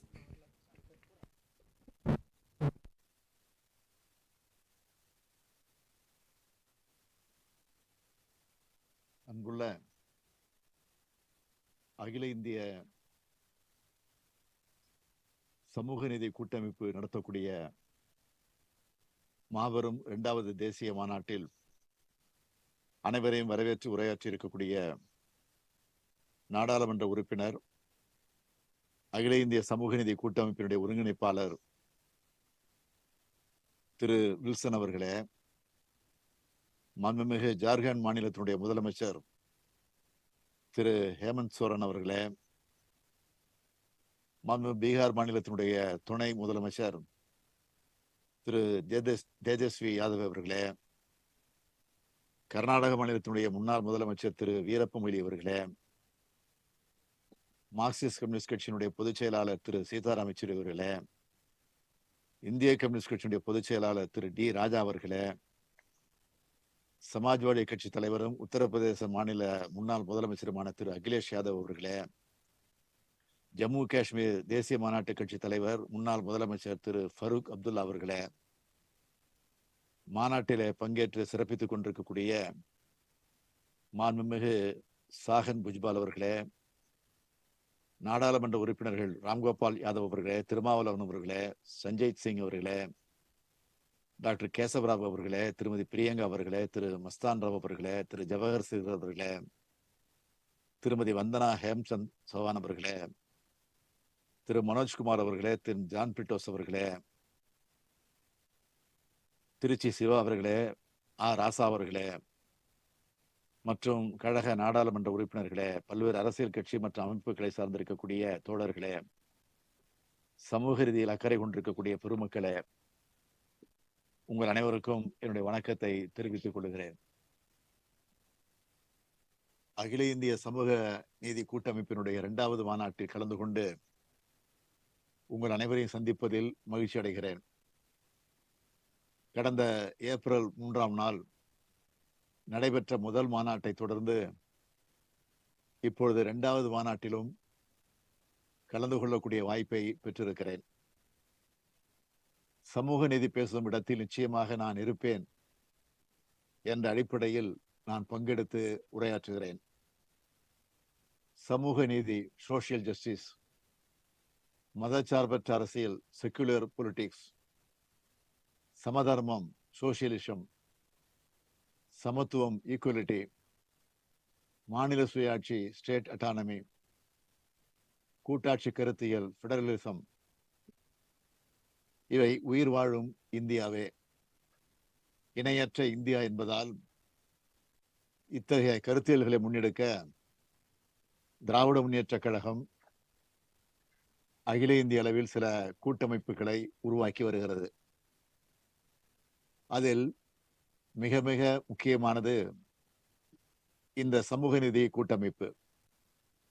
கழகத்தின் சார்பில் இதனை ஒருங்கிணைக்க தன்னை முழுமையாக ஒப்படைத்துக் கொண்டவர் மாநிலங்களவை உறுப்பினரும் மூத்த வழக்கறிஞருமான அருமை சகோதரர் வில்சன் அவர்கள். தன்னிடம் தரப்பட்ட மற்றும் ஒரு வேலையாக கருதாமல் தன்னுடைய வாழ்க்கை கடமையாக நினைத்து இந்த கூட்டமைப்பை உருவாக்கி தொடர்ந்து செயல்படுத்தி வருகிறார். அவருக்கு என்னுடைய பாராட்டுதல்களையும் அழைப்பினை ஏற்று வருகை தந்திருக்கக்கூடிய அனைத்து அரசியல் கட்சி தலைவர்களுக்கு எனது நன்றியையும் நான் தெரிவித்துக் கொள்ள விரும்புகிறேன்.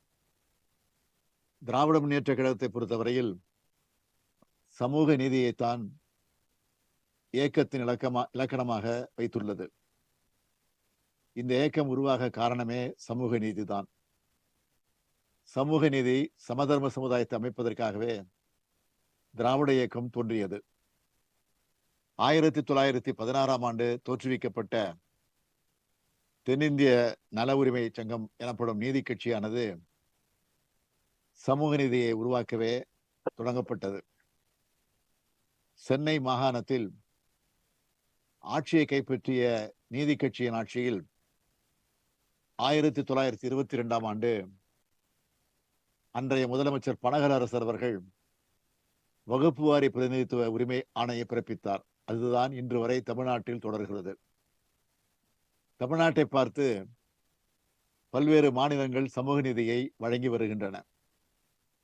தமிழ்நாட்டு மக்களுக்கு சமூக நீதி வழங்கியது மட்டுமல்ல, இந்தியாவின் மற்ற மாநில ஒடுக்கப்பட்ட மக்களுக்கும் அத்தகைய உரிமை கிடைக்க வழிகாட்டியதும் திராவிட இயக்கம்தான்.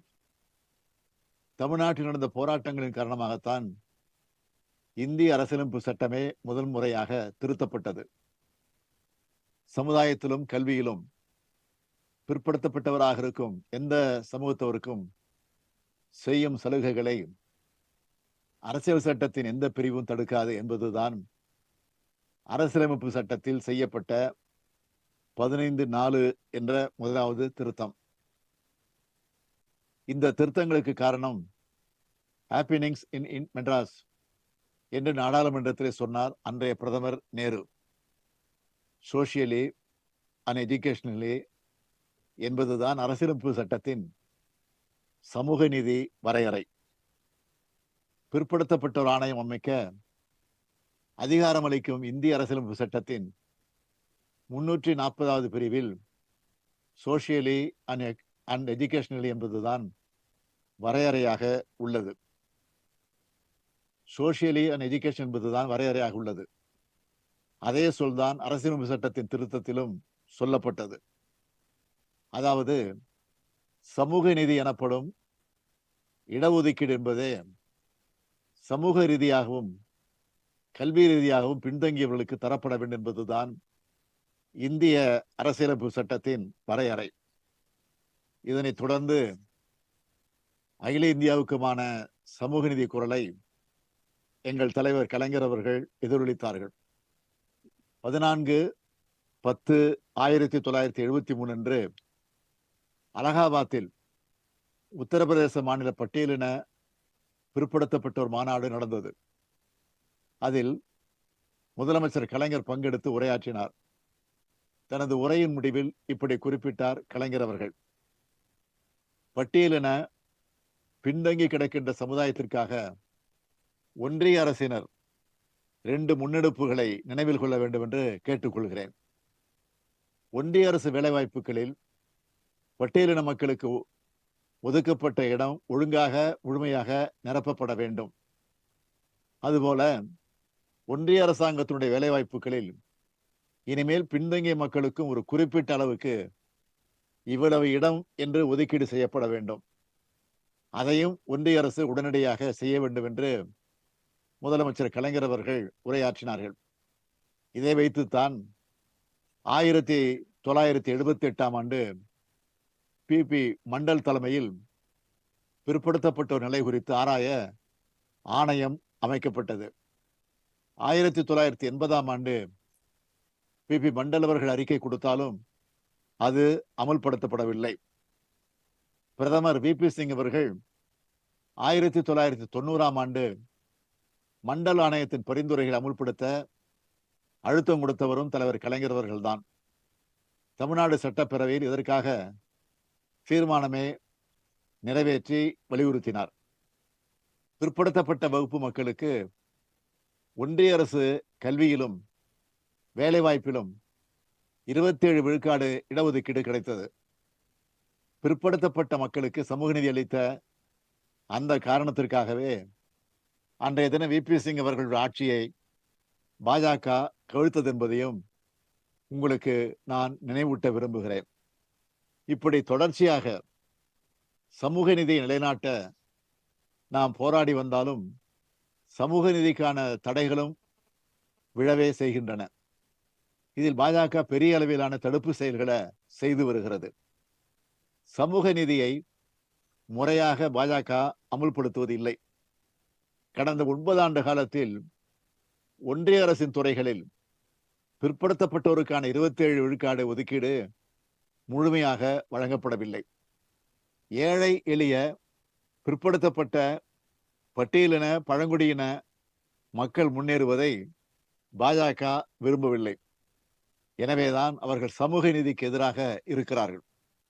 திடீரென்று RSS தலைவர் மோகன் பகவத் அவர்கள் இடஒதுக்கீட்டு ஆதரவாக குரல் கொடுத்துள்ளார். இந்த நேரத்தில் நாம் கேட்க வேண்டியது, பிற்படுத்தப்பட்டோருக்கு சமூக நீதி வழங்கிய வி.பி. சிங் ஆட்சியை கவிழ்த்த போது இதே RSS எங்கே போயிருந்தது? அன்றைக்கு ஆட்சியை கவிழ்த்த பாஜகவை பின்னால் இருந்து இயக்கியது இதே RSS தானே.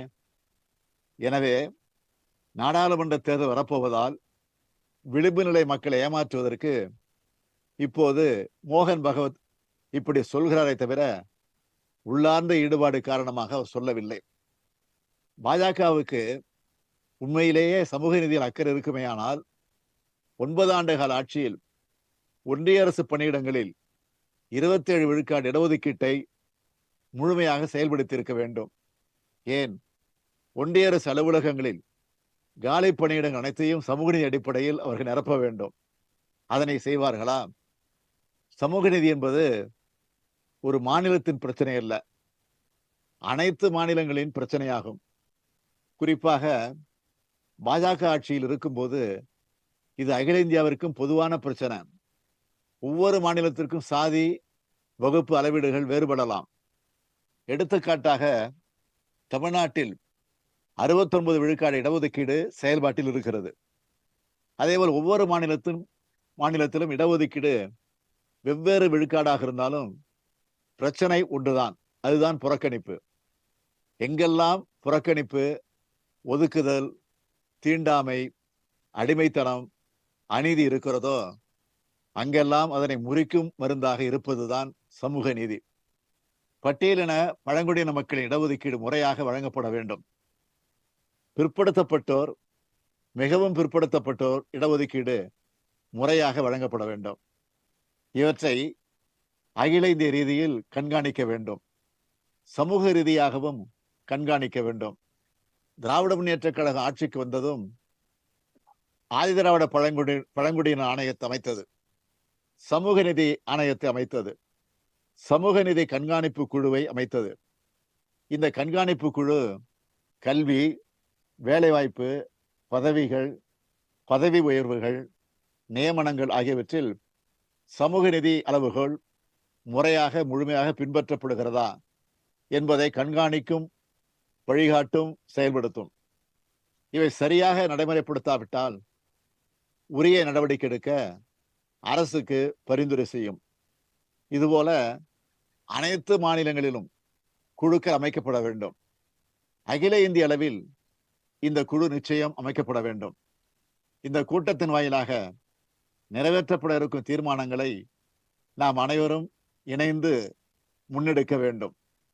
உச்சநீதிமன்றம் மற்றும் உயர்நீதிமன்ற நீதிபதிகள் பதவிக்கான நியமனங்களில் அட்டவணை சாதிகள், பட்டியலிடப்பட்ட பழங்குடியினர், ஓபிசிக்கள், பெண்கள் மற்றும் சிறுபான்மையினருக்கு இடஒதுக்கீட்டை கட்டாயமாக்குவதற்கு தேவையான அரசியலமைப்பு திருத்தங்களை ஒன்றிய அரசு கொண்டு வர வேண்டும். பதவி உயர்வு மற்றும் பணிமூப்பு நிர்ணயம் ஆகியவற்றில் ஓபிசிகளுக்கு இடஒதுக்கீடு வழங்கப்பட வேண்டும். 2015 சேகரிக்கப்பட்ட சமூக பொருளாதார சாதி கணக்கெடுப்பு தரவை ஒன்றிய அரசு உடனடியாக வெளியிட வேண்டும். எஸ்சி, எஸ்டி, ஓபிசிகளுக்கான விகிதாச்சார பிரதிநிதித்துவம் மற்ற இடஒதுக்கீடுகளை ஆராய வேண்டும். அரசின் கல்வி, வேலைவாய்ப்புகளில் தரப்படும் இடஒதுக்கீட்டை தனியார் வேலைவாய்ப்புகளிலும் பின்பற்ற வேண்டும். மத்திய பல்கலைக்கழகங்கள், ஐஐடிகள், ஐஎம்களில் ஓபிசி, எஸ்சி அண்ட் எஸ்டி சமூகங்களை சேர்ந்த பேராசிரியர்களை விகிதாச்சார முறையில் நியமனம் செய்ய வேண்டும்.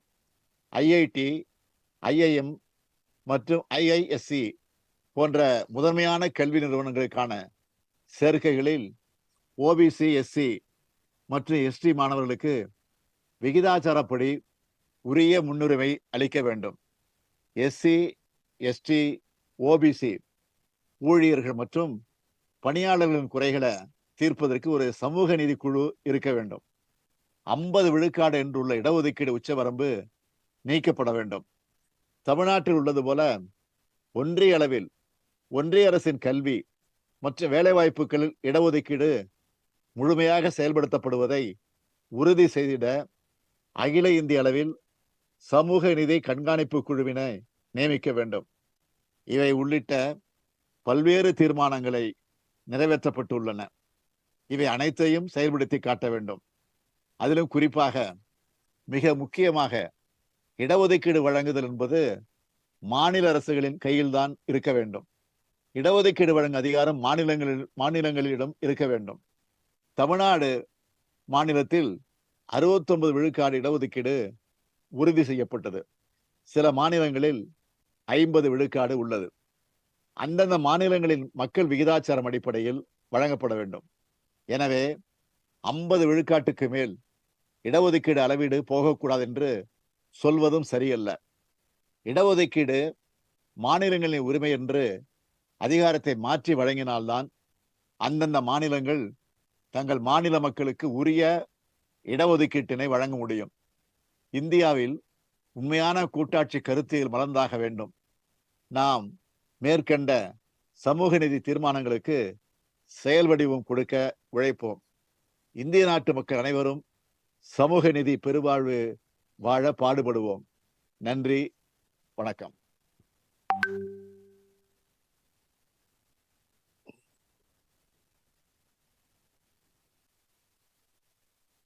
Thank you, sir. I now invite our guest of honor, Honorable Mr. Sanjay Singh, Member of Parliament, to deliver an address.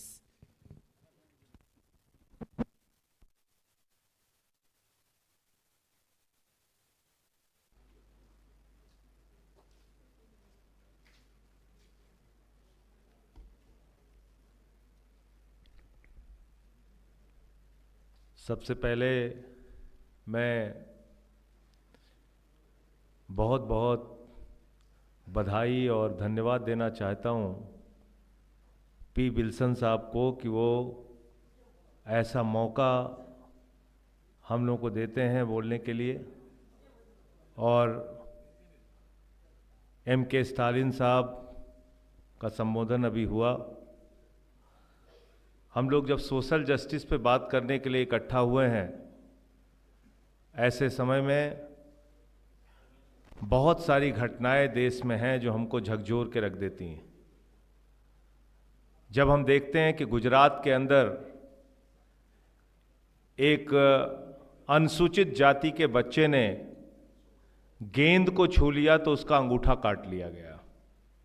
जब हम देखते हैं कि मध्य प्रदेश में आदिवासी समुदाय का एक युवक, उसके ऊपर भारतीय जनता पार्टी का, बीजेपी का नेता पेशाब करता है। जब हम देखते हैं कि मध्य प्रदेश में शमशान घाट में अनुसूचित जाति के एक व्यक्ति की मृत्यु हो जाती है, उसका अंतिम संस्कार नहीं करने दिया जाता। जब हम देखते हैं कि बुलंदशहर के अंदर सीआरपीएफ का एक जवान अपनी शादी में घोड़ी पर चढ़ने के लिए उसको पुलिस की प्रोटेक्शन लेनी पड़ती है। जब हम देखते हैं कि स्कूल में पढ़ने वाला एक बच्चा, उसको टीचर, क्योंकि वो अल्पसंख्यक समुदाय से था, माइनॉरिटी से था, दूसरे बच्चों से कहती है इसको मारो, इसको पीटो। ये सारी घटनाएं हमारे दिल को झकझोर के रख देती हैं। और इसके कारण से आज़ादी के 75 साल के बाद भी सोशल जस्टिस, सामाजिक न्याय का मुद्दा आज भी उतना जीवंत है, आज भी उतना जरूरी है जितना 75 साल पहले था। जब तक असमानता रहेगी, जब तक समाज में एक दूसरे के प्रति भेद रहेगा, इसके खिलाफ सोशल जस्टिस की लड़ाई चलती रहेगी। आज अभी हमारे साथी डी राजा जी कह रहे थे कि आर्थिक समानता होनी चाहिए। कैसी आर्थिक समानता है? भारत की सरकार, आदरणीय नरेंद्र मोदी जी, अपने एक दोस्त अडानी को आकाश में चले जाइए तो जहाज अडानी का, जमीन पे आ जाइए तो एयरपोर्ट अडानी का, समुद्र में चले जाइए तो सीपोर्ट अडानी का, पाताल में चले जाइए तो कोयला अडानी का, गैस अडानी का, बिजली अडानी की, सड़क अडानी की, पानी अडानी का, रेल अडानी का, सब कुछ एक व्यक्ति को देते जा रहे हैं आप। और कैसे रिजर्वेशन लागू होगा इस देश के अंदर? सारी संस्थाओं का निजीकरण कर दिया जा रहा है। यूनिवर्सिटीज के अंदर जो ओबीसी के लिए, एससी एसटी के लिए जो रिजर्वेशन रहता है, उसमें कहा जाता है कि योग्य कैंडिडेट नहीं मिला, इसके नाम पे वहां पे रिजर्वेशन खाया जा रहा है। तो इसलिए ये रिजर्वेशन का मुद्दा निजीकरण के साथ साथ धीरे धीरे इस देश के अंदर खत्म किया जा रहा है, योजनाबद्ध तरीके से खत्म किया जा रहा है। सरकार की पॉलिसी है कि धीरे धीरे इस देश के अंदर रिजर्वेशन खत्म करो और सारी सरकारी संस्थाओं को निजीकरण कर दो, निजी संस्था बना दो, तो अपने आप रिजर्वेशन की कोई जरूरत ही नहीं होगी, रिजर्वेशन उनको चाहिए नहीं। तो इसलिए कई मोर्चों पर लड़ाई लड़ने की जरूरत है। आज महिला आरक्षण बिल का ढिंढोरा पीटा जा रहा है भारतीय जनता पार्टी की ओर से। और क्या है वो महिला आरक्षण बिल? कह रहे हैं ये महिला आरक्षण बिल 24 में नहीं लागू होगा, ये पता नहीं 29 में भी लागू होगा कि नहीं लागू होगा, 10 साल में लागू होगा कि 20 साल में लागू होगा, कुछ पता नहीं, क्योंकि 24 में चुनाव हार जाएंगे, इसलिए उसके पहले ये विमेंस रिजर्वेशन बिल का ढिंढोरा पीट के उसको लाने की तैयारी कर रहे हैं। इंडिया अलायंस को, सबको मिलकर इस बात का विरोध करना चाहिए और कहना चाहिए कि अगर महिला आरक्षण बिल पर आपकी नीयत साफ है तो जो हमारी मांग है उसके अनुरूप बिल आप लाइए और बिल 24 में लागू होना चाहिए, 29 का और 35 का और उसके आगे 10 साल 15 साल तक इस देश की महिलाओं को कब तक इंतजार करना पड़ेगा? इसमें इस देश को मत फंसाइए। और इसलिए आज जिस प्रकार की परिस्थितियां हैं, बाबा साहब डॉक्टर भीमराव अंबेडकर जी की बात हुई, उन्होंने देश का संविधान लिखा, कैसी सरकार है ये? एक इंडिया का अलायंस बन गया तो इसके कारण से इंडिया का नाम मिटाने पे लगे हुए हैं।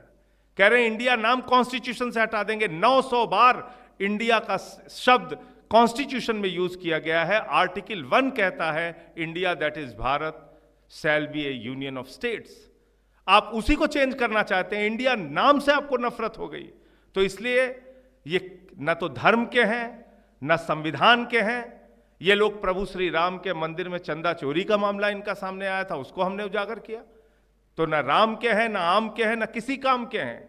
ये सिर्फ देश को चंद अपने पूंजीपति मित्रों के हाथ में बेचना चाहते हैं। 13 लाख करोड़ रुपए चंद पूंजीपतियों का कर्जा इस देश के अंदर माफ किया गया। आप ये हालत इस देश की बना दी गई है इस समय कि आप किसी भी चीज के ऊपर निगाह उठा लीजिए, वहां पर मोदी जी का दोस्त मिलेगा। और अपने सारे दोस्तों को इन्होंने कह रखा है देश को लूटो, देश की बैंकों को खाली करो और खाली करके विदेश में जाके आराम से बैठो, मौत से बैठो। और 2014 के बाद इस देश में मोदी वॉशिंग पाउडर है जो आपके हर तरह के दाग धुल देगा। भ्रष्टाचार कीजिए, गुंडागर्दी कीजिए, माफियागिरी कीजिए, बीजेपी में शामिल हो जाइए, आप बिल्कुल ठीक हो जाएंगे। ईडी का, सीबीआई का जिस तरीके से इस्तेमाल हो रहा है, हर राज्य के अंदर इस्तेमाल हो रहा है। तमिलनाडु में वहां के मिनिस्टर्स को पकड़ पकड़ के गिरफ्तार किया जा रहा है, दिल्ली में मिनिस्टर्स को पकड़ के गिरफ्तार किया जा रहा है, झारखंड में चीफ मिनिस्टर को परेशान किया जा रहा है, बिहार के अंदर वहां के डिप्टी चीफ मिनिस्टर और पूर्व मुख्यमंत्री को सारे देश के अंदर सिर्फ ईडी सीबीआई का इस्तेमाल करके पार्टियों को तोड़ने का, सरकारों को गिराने का एक धंधा इनके द्वारा पूरे देश के अंदर चलाया जा रहा है। और पता नहीं कहां से इनको टेंडर मिल गया हिंदू धर्म का, पता नहीं कहां से इनको ठेकेदारी मिल गई हिंदू धर्म की। पूरे देश में हिंदू मुस्लिम कर करके समाज को बांटने का काम कर रहे हैं लोग। तो इस लड़ाई में, सोशल जस्टिस की लड़ाई में पूरी तरीके से आम आदमी पार्टी, हम लोग पहले दिन से आपके साथ हैं, आगे भी आपके साथ रहेंगे।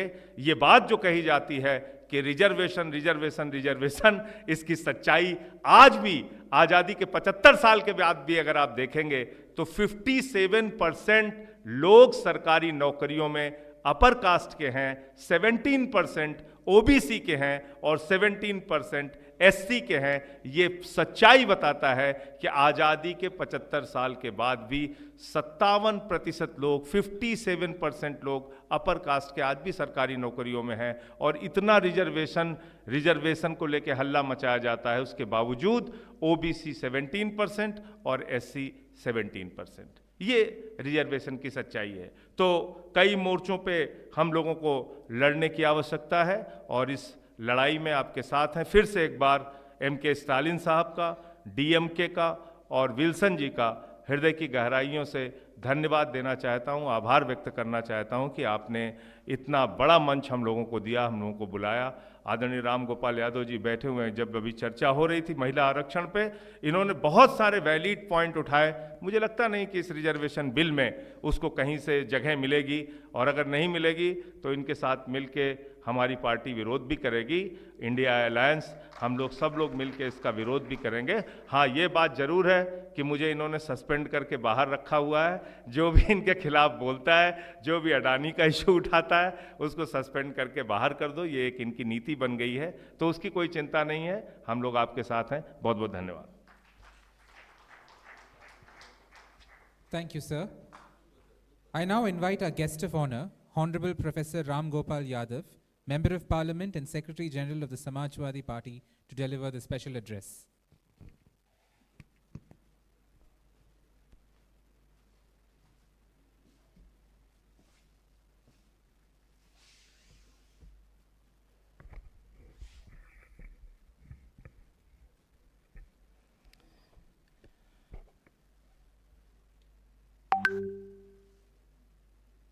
Sri Bilson Sahab,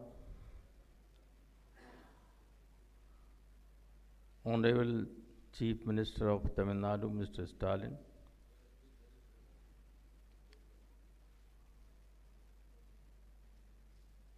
respected Member of Parliament and other leaders. First of all, I would like to thank Mr. Wilson for inviting me to attend this program. And next, I would like to say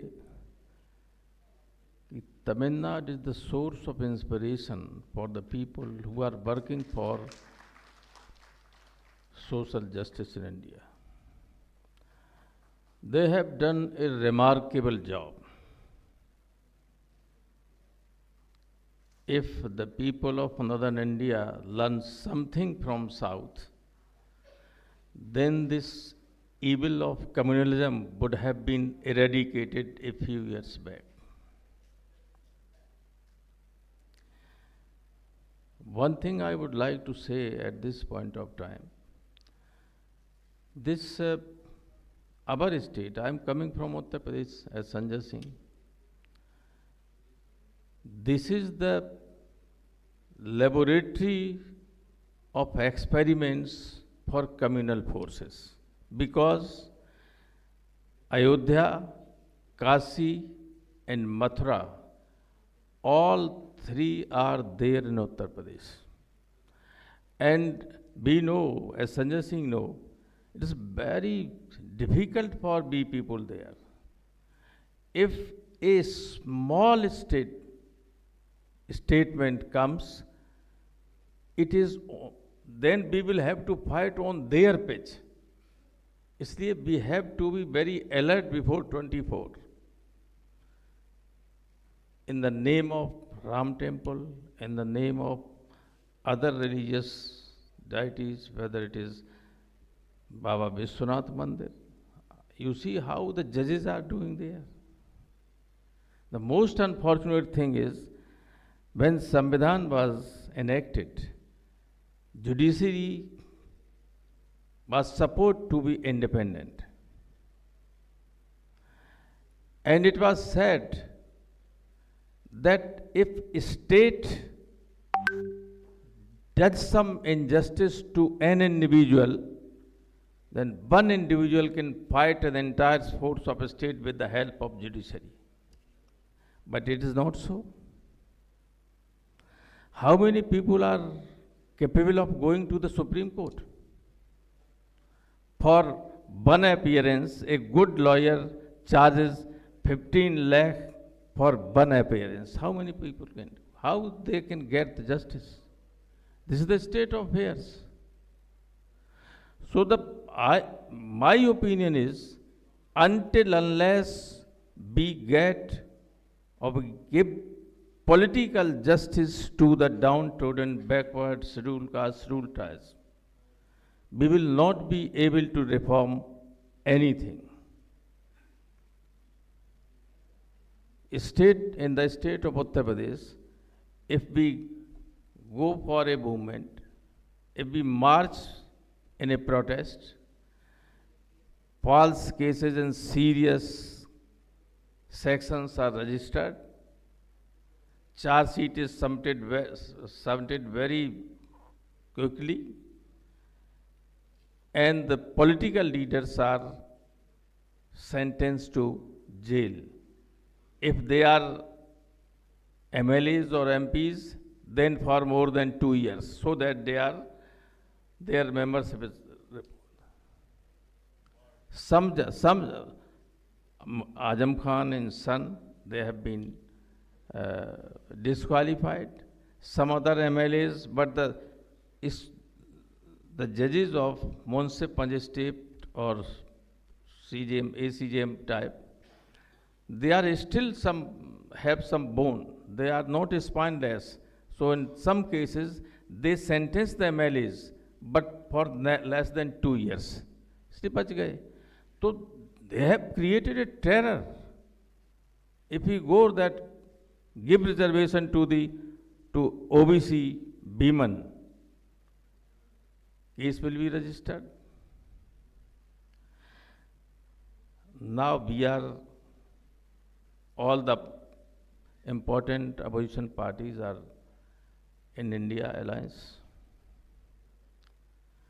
But the conscience should be very clear. On this stage, I would not like to say something. Birappa Moili Sahab was here. The bill was drafted when he was the minister. It was brought in Rajya Sabha. We demanded for the reservation of OBCs also, OBC women. All of my members were thrown out of the house with the connivance of Arun Jaitley and the leader of the house. More than 40 marshals were brought in and my members were thrown out. All of them except I was leader of the party in Rajya Sabha at that time also. Except me, all my members were suspended for the entire session. Although later on when I met Ansari Sahab 2 or 3 days later, and I said that they said, why they have been suspended for entire session? It has never been. Then he called them back. But I have seen it. But today, when the bill was introduced in Lok Sabha, then and only then Kharge Sahab said that reservation for OBC women should be there. Not before that. Otherwise, they would not have brought that in that form. And still, what Sanjay Singh said, it will not be done. When press people asked me, they have brought that this bill has been introduced in the Lok Sabha. This was introduced in Rajya Sabha and passed also. Why it was not passed? More than 12 years have passed. Congress government gone. First, this Modi ban, that passed. Second is also going to pass. Why it was not passed? They are befooling the women of India. They are befooling. This cannot be done by these people. In 24, those people who are in the favor of OBC women, they will come in the parliament and they will bring this bill in the reform form, and our government will do it. They will not be able to do it. After 24, how can they do it in 29? The India government will be there. They cannot do it. So, at this, now we have decided that we will not criticize any participant of here. We are all one, but we have to fight unitedly with the communal forces. This, what Raja has said, this monster is so deep-rooted, especially in northern states, that without unitedly fighting, we cannot remove this. We cannot remove them from power. Unless they are removed from the power, we cannot get social justice. Because of this movement in Tamil Nadu, they have, the BJP is nowhere. BJP will never be in the presence, there no presence, nothing sort of presence will be there of BJP in Tamil Nadu ever because of this social reform. So the very remarkable contribution of DMK, their leaders, is for this country. And if the country wants to improve, to move on the right path, they will have to follow that movement, to support that movement. And we are always for that movement. We have been under very difficult situations. We did not deviate from our motto of social justice. All the people know. So different types of attacks are being done, but we didn't budge an inch from our determined path for social justice. We never budge. So it is a good thing. I am sure that later or sooner this movement will be successful and we will be able to remove the social inequality in every field of our life. I would once again like to thank Mr. Wilson and DMK for doing a great job for entire nation. Thank you very much.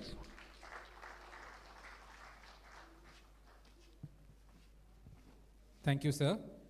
I now invite our guest of honor, Mr. Devarajan, the General Secretary of the All India Forward Bloc, to deliver his address.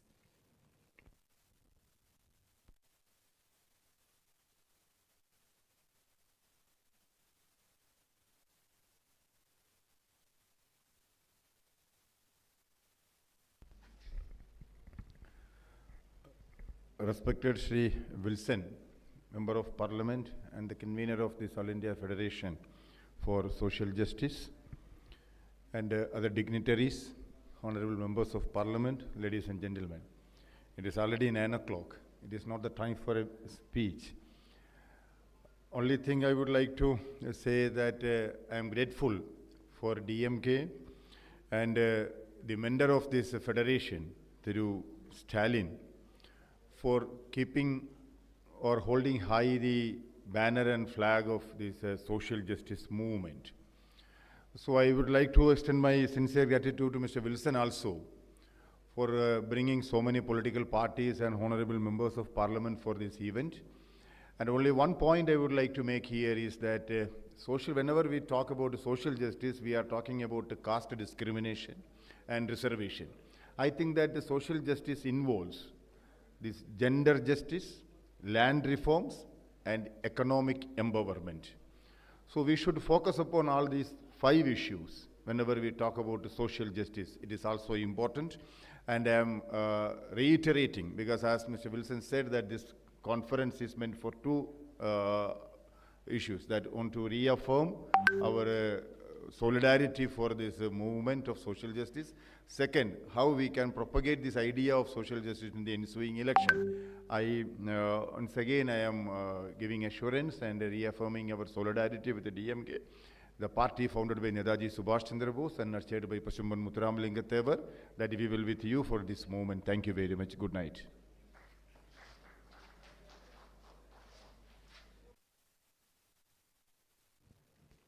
Thank you, sir.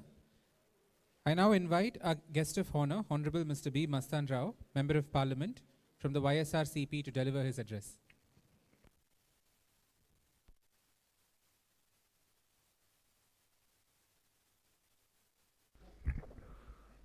Good evening to all of you. Respected leaders of various parties of India and ladies and gentlemen. First of all, I wanted to thank and congratulate Mr. Wilson, my good friend, to take the lead to organize this All India Federation for Social Justice second conference. We congratulate Honorable Chief Minister of Tamil Nadu, Thiru Stalin ji, and he is our good friend of Honorable Chief Minister of Andhra Pradesh, Sri Jagan Mohan Reddy Garu.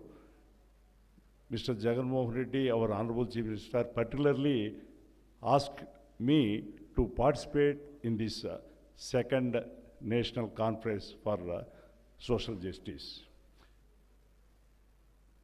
On behalf of our Honorable Chief Minister, we thank DMK party and other parties who are championing for social justice in India. Honestly to tell you, taking the source of inspiration from Tamil Nadu, in Andhra Pradesh also, 50% of reservations for OBCs are being implemented in true spirit. Honestly, I am telling, because you can take the example of me. Out of 9 Rajya Sabha MPs from YSRCP party, 4 are allotted to OBCs. I am one among the 4 OBCs. It never happened before in the history of Andhra Pradesh. That's why in our Honorable Member of Parliament, Sri Ram Gopal Yadav ji also was telling, everyone should take the spirit from Tamil Nadu and their leadership, whoever it is. It may belong to VSR party or Tirumavalan ji is here. He was telling one thing. Bahusjanism is very, very important ideology. To get the justice for OBCs in implementing in true spirit of the BP Mandal recommendation or other constitutional recommendations, we should take the help of SC, ST and minority help. Otherwise, it is very difficult to get the justice for the OBCs. Regularly, myself and our good friend, Mr. Wilson, we are all regularly participating in dharnas in front of Jantar Mantar for implementation of BP Mandal recommendations and to form a separate ministry for OBCs to implement the BP recommendations which are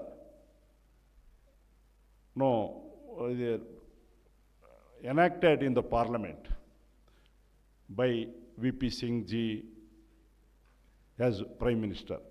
And you see, out of 38.45 lakhs crores of Government of India budget, meager 1,400 crores only allotted for the welfare of the OBCs in this country. At least 1 lakh crore should be allotted and allocated in the regular budget of Government of India to support the OBCs in their educational and employment opportunities to get proportionately. So with this already it got delayed, and I want to congratulate once again our Tamil Nadu Honorable Chief Minister Sri Stalin ji. I and our Honorable Tamil Nadu Chief Minister regularly walking in Theosophical Society, he used to always motivate us, why don't we all OBC MPs from various parties become united and fight for our rights in the parliament. So it is the spirit of our Honorable Chief Minister of Tamil Nadu, Sri Thiru Stalin ji. So with this, I conclude my speech because I am the first time MP. But all stalwarts of various parties across the country spoke very well. really, I am enlightened with their speeches, particularly Thirumavulanji and really various other part, all are very excellently spoke. So this kind of events are very much useful for first-time MPs like us to fight on the national forum for the benefit and welfare of our OBCs and SC, ST and minorities. Thank you very much. Good night. Thank you, sir. I now invite our guest of honor, Honorable Mr. Tejashwi Yadav, Deputy Chief Minister, Bihar, to deliver the keynote address. Parties on a theme which should not only unite us, but should bring every Indian together. Social justice is important for India as it is for any society for several reasons. The demand for caste census or updated numerical status of castes has been strongly raised by several leaders and civil societies activists committed to the philosophy of ideology of social justice for over 3 decades. My father, Sri Lalu Prasad Yadav, together with colleagues from other political parties, raised the need for such data inside as well as outside the parliament. Recently, Bihar government has completed this important task on its own resources in spite of multiple resistance from the union government. Social justice aims to reduce these inequalities by providing equal opportunities and access to resources for all citizens, regardless of their background, caste, religion, gender, or economic status. In order for India to achieve sustainable and inclusive economic growth, it's crucial to ensure that the benefits of development reach all segments of society. Social justice policies can help bridge the gap between the rich and the poor, urban and the rural areas, and different social groups. India has a deep-rooted problem of caste-based discrimination, which has marginalized certain communities for centuries.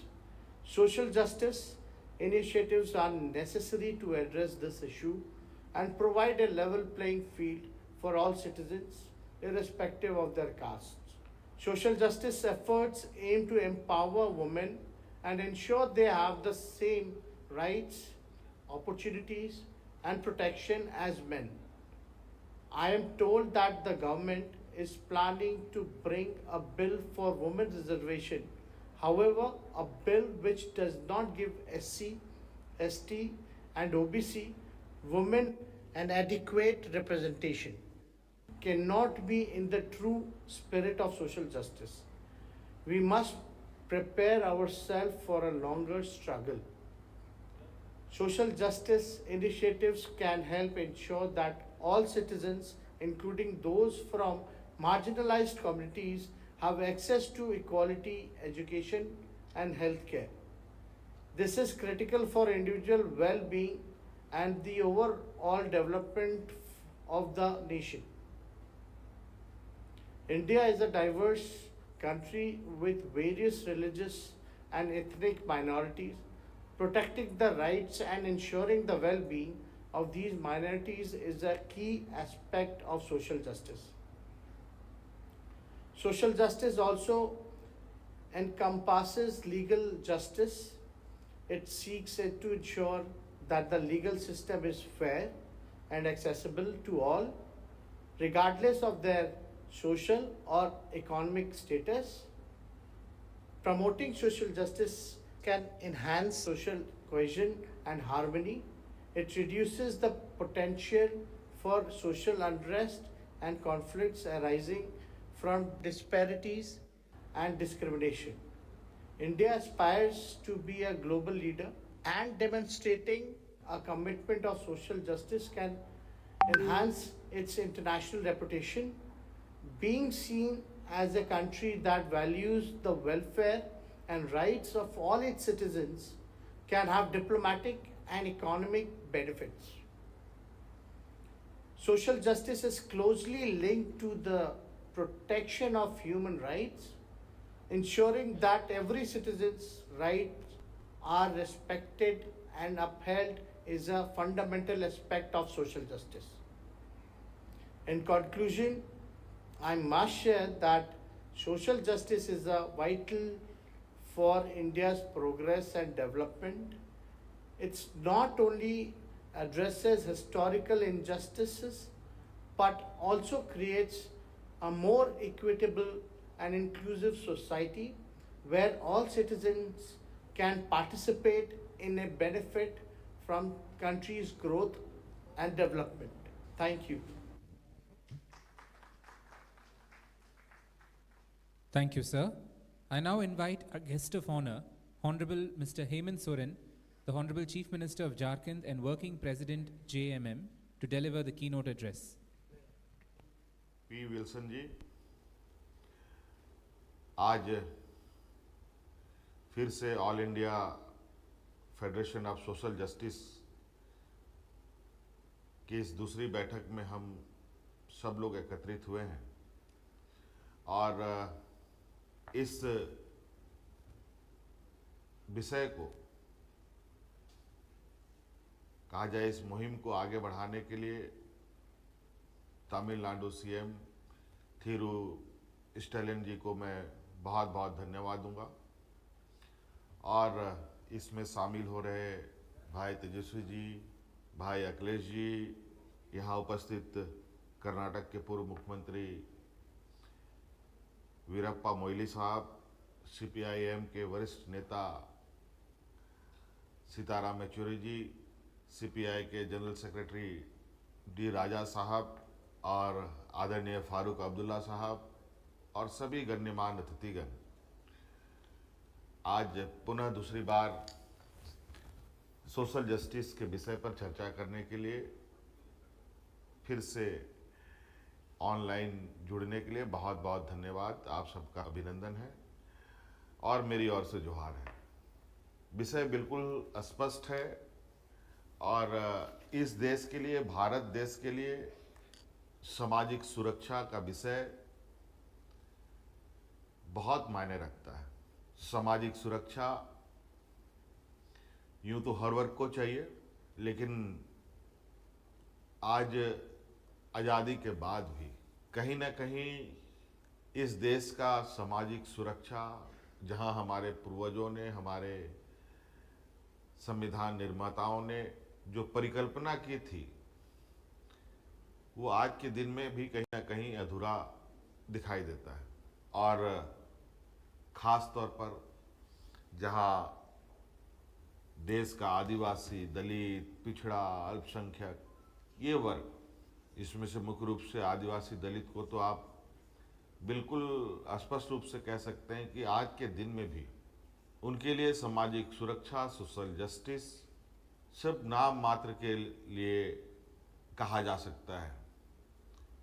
आज उनको न्याय कैसे मिले, सामाजिक न्याय कैसे उनके लिए सुनिश्चित हो, ये जरूरी है। आइडेंटिटी और रिप्रेजेंटेटिव बगैर सोशल जस्टिस की परिकल्पना भी करना मुझे लगता है कि बहुत श्रेयस्कर नहीं होगा। ये दो विषय जहां बहुत जरूरी है कि पहचान और प्रतिनिधित्व लोगों का हो।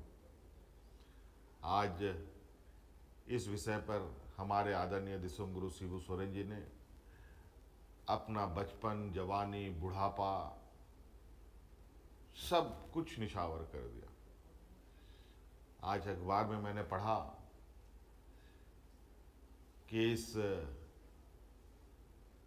देश के सर्वोच्च मंदिर जो हमारे भारतीय संसद है, उसके वरिष्ठतम सांसदों में से एक है। और मुझे तो लगता है कि आदरणीय दिसंगुरु शिबू सोरेन जी एक आदिवासी नेता के रूप में देश के पहले व्यक्ति होंगे जो इतना लंबा संघर्ष करने के बाद अपना एक जगह बना पाए, जहां गरीबी, बड़े मतलब व्यापक रूप में हो, जहाँ शोषण बड़े व्यापक रूप में हो, जहाँ चौतरफा हमला जिस समाज पर होता हो, उस समाज का व्यक्ति को यहाँ तक आने में एक उम्र कट जाता है। तो आप समझ सकते हैं कि किसी भी व्यक्ति के लिए खुद को अपना पहचान की लड़ाई लड़ने के लिए, प्रतिनिधित्व की लड़ाई लड़ने के लिए पूरा उम्र कट जाता हो, पूरे समाज को आगे आने में कितना वक्त लगेगा। आज के दिन में भी आदिवासी समाज को देश के अंदर कोई जगह नहीं। बड़ा दुर्भाग्य की बात है, आज के दिन में भी लगभग 12 करोड़ आदिवासी समूह जो इस देश में हैं, उनके लिए आज जनगणना में कोई स्थान नहीं। हम लोगों ने जब यहाँ 2019 में सरकार बनाई है, उस समय से हम लोगों ने ये प्रयास किया कि सामाजिक सुरक्षा पर हम अधिक फोकस दें। आज अगर हम देखें, हमारे विधानसभा में लगभग 13% से अधिक महिलाओं की भागीदारी है। हम लोगों के जो त्रिस्तरीय चुनाव होते हैं, पंचायत के, जिला परिषद के, उसमें तो हमने 50% महिलाओं के लिए रिजर्व रखा ही है। लेकिन आपको सुनकर बहुत खुशी होगी कि 50% तो उनके लिए रिजर्व होने के साथ साथ 50% से अधिक महिलाएं चुनाव जीतकर अभी आ रही हैं। ये एक अच्छा संकेत है। अभी हमें जानकारी मिली है कि देश के अंदर महिलाओं को रिजर्वेशन देने की कवायद शुरू हो रही है। केंद्र सरकार ने कैबिनेट में इसे पारित किया है। कई सारे ऐसे कानून आज के दिन में भी हमारे संविधान में अंकित है, लेकिन व्यवहार के रूप में आज के दिन में आपको बहुत फर्क नजर आएगा। आज के दिन में भी दहेज प्रथा जैसी व्यवस्था है। आज के दिन में भी डायन बिसाही का जो रूढ़िवादी व्यवस्था है देखने को मिलता है। हम लोगों ने शोषित वंचितों के लिए, आदिवासी दलित पिछड़ों के लिए, मजदूरों के लिए कैसे उनको हम सामाजिक न्याय दिला पाएं, सामाजिक सुरक्षा कवच दिला पाएं, ये हम अपने राज्य के स्तर पर लगातार तैयारी में, और कई योजनाओं को हम लोगों ने, कई कानून भी बनाए। देश के अंदर आज भी सोशल जस्टिस को लेकर, सामाजिक न्याय को लेकर बहुत काम करने की आवश्यकता है और संवेदनशीलता के साथ काम करने की आवश्यकता है। तो मुझे लगता है कि आज हम जितने लोग यहाँ एकत्रित हुए हैं, इस सोशल जस्टिस को के विषय को लेकर पूरे देश के अंदर एक ऐसी वातावरण तैयार की जाए। आज स्टालिन साहब को मैं बहुत बहुत धन्यवाद दूंगा कि आज जितने भी 10, 15, 20 लोग को आपने एकत्रित किया। आप कोई इस विषय पर मार्गदर्शन करें कि हम लोगों के लिए क्या कोई एक फॉर्मेट बनाया जाए, एक प्रोग्राम तैयार किया जाए जिसको लेकर पूरे देश के अंदर एक मुहिम हम लोग चला पाएँ और लोगों को जोड़ पाएँ, ताकि इस देश में जो सामाजिक सुरक्षा है उसको लेकर एक मजबूत पिलर हम लोग गाड़ सकें और देश इस विषय पर गौरव से अपनी छाती चौड़ा कर सके। बातें तो बहुत है, लेकिन हम इन्हीं बातों के साथ अपनी बातों को समाप्त करना चाहेंगे और कभी भी ज़रूरत इस विषय को लेकर पड़ेगी, मैं बिल्कुल हर वक्त हर समय इस विषय में आप लोगों के साथ खड़ा रहूँगा। बहुत बहुत धन्यवाद। Thank you, sir. Ladies and gentlemen, due to a delay in his aircraft landing, Honorable Mr. Akhilesh Yadav, the leader of opposition Uttar Pradesh and president of the Samajwadi Party, could not join us today. I now invite Honorable Mr. Justice Retired Virendra Singh Yadav, Chairman of the SRA and founder of the Samajik Chetna Foundation, to deliver the vote of thanks.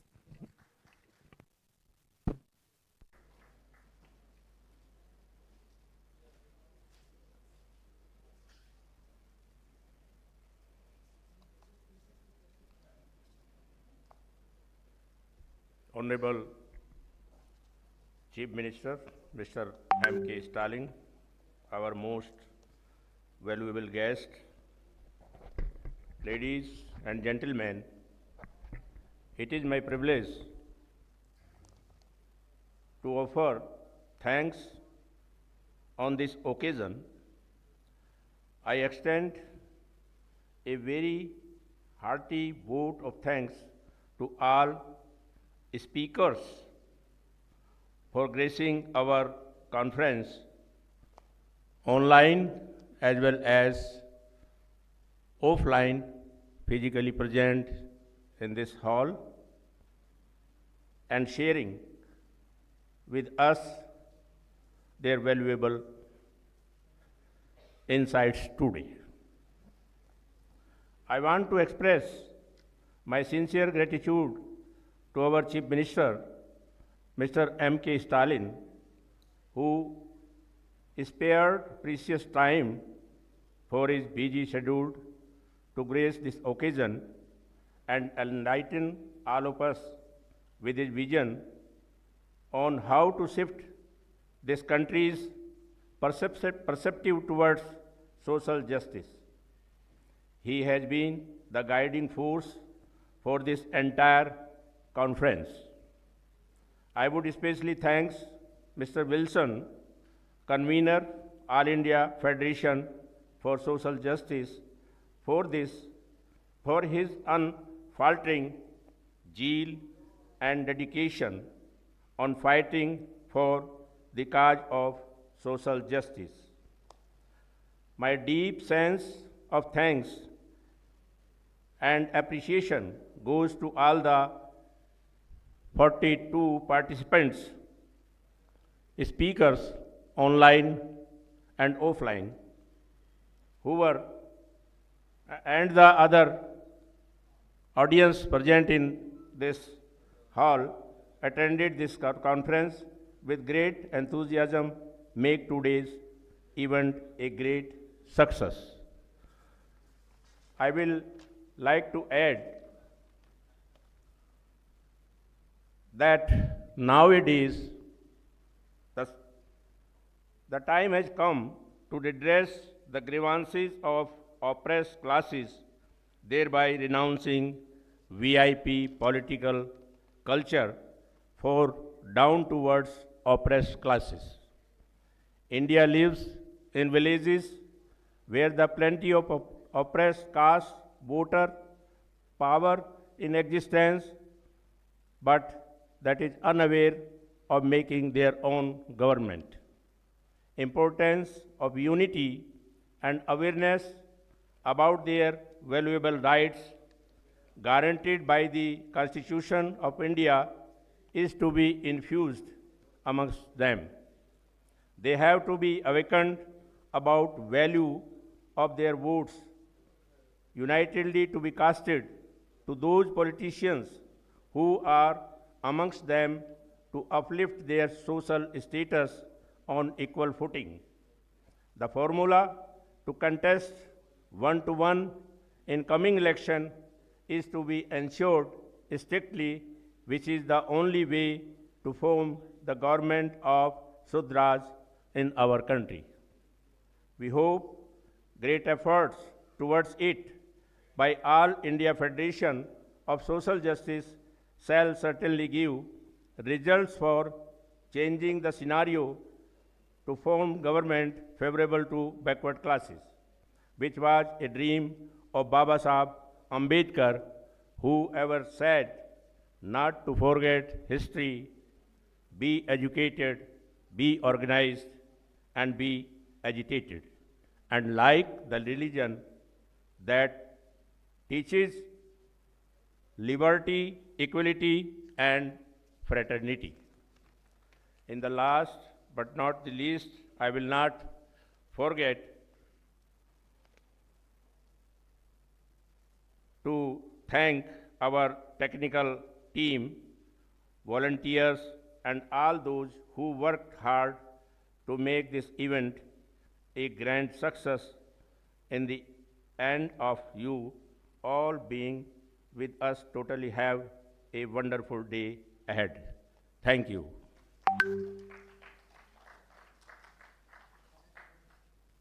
Thank you, sir. Please stand for the national anthem.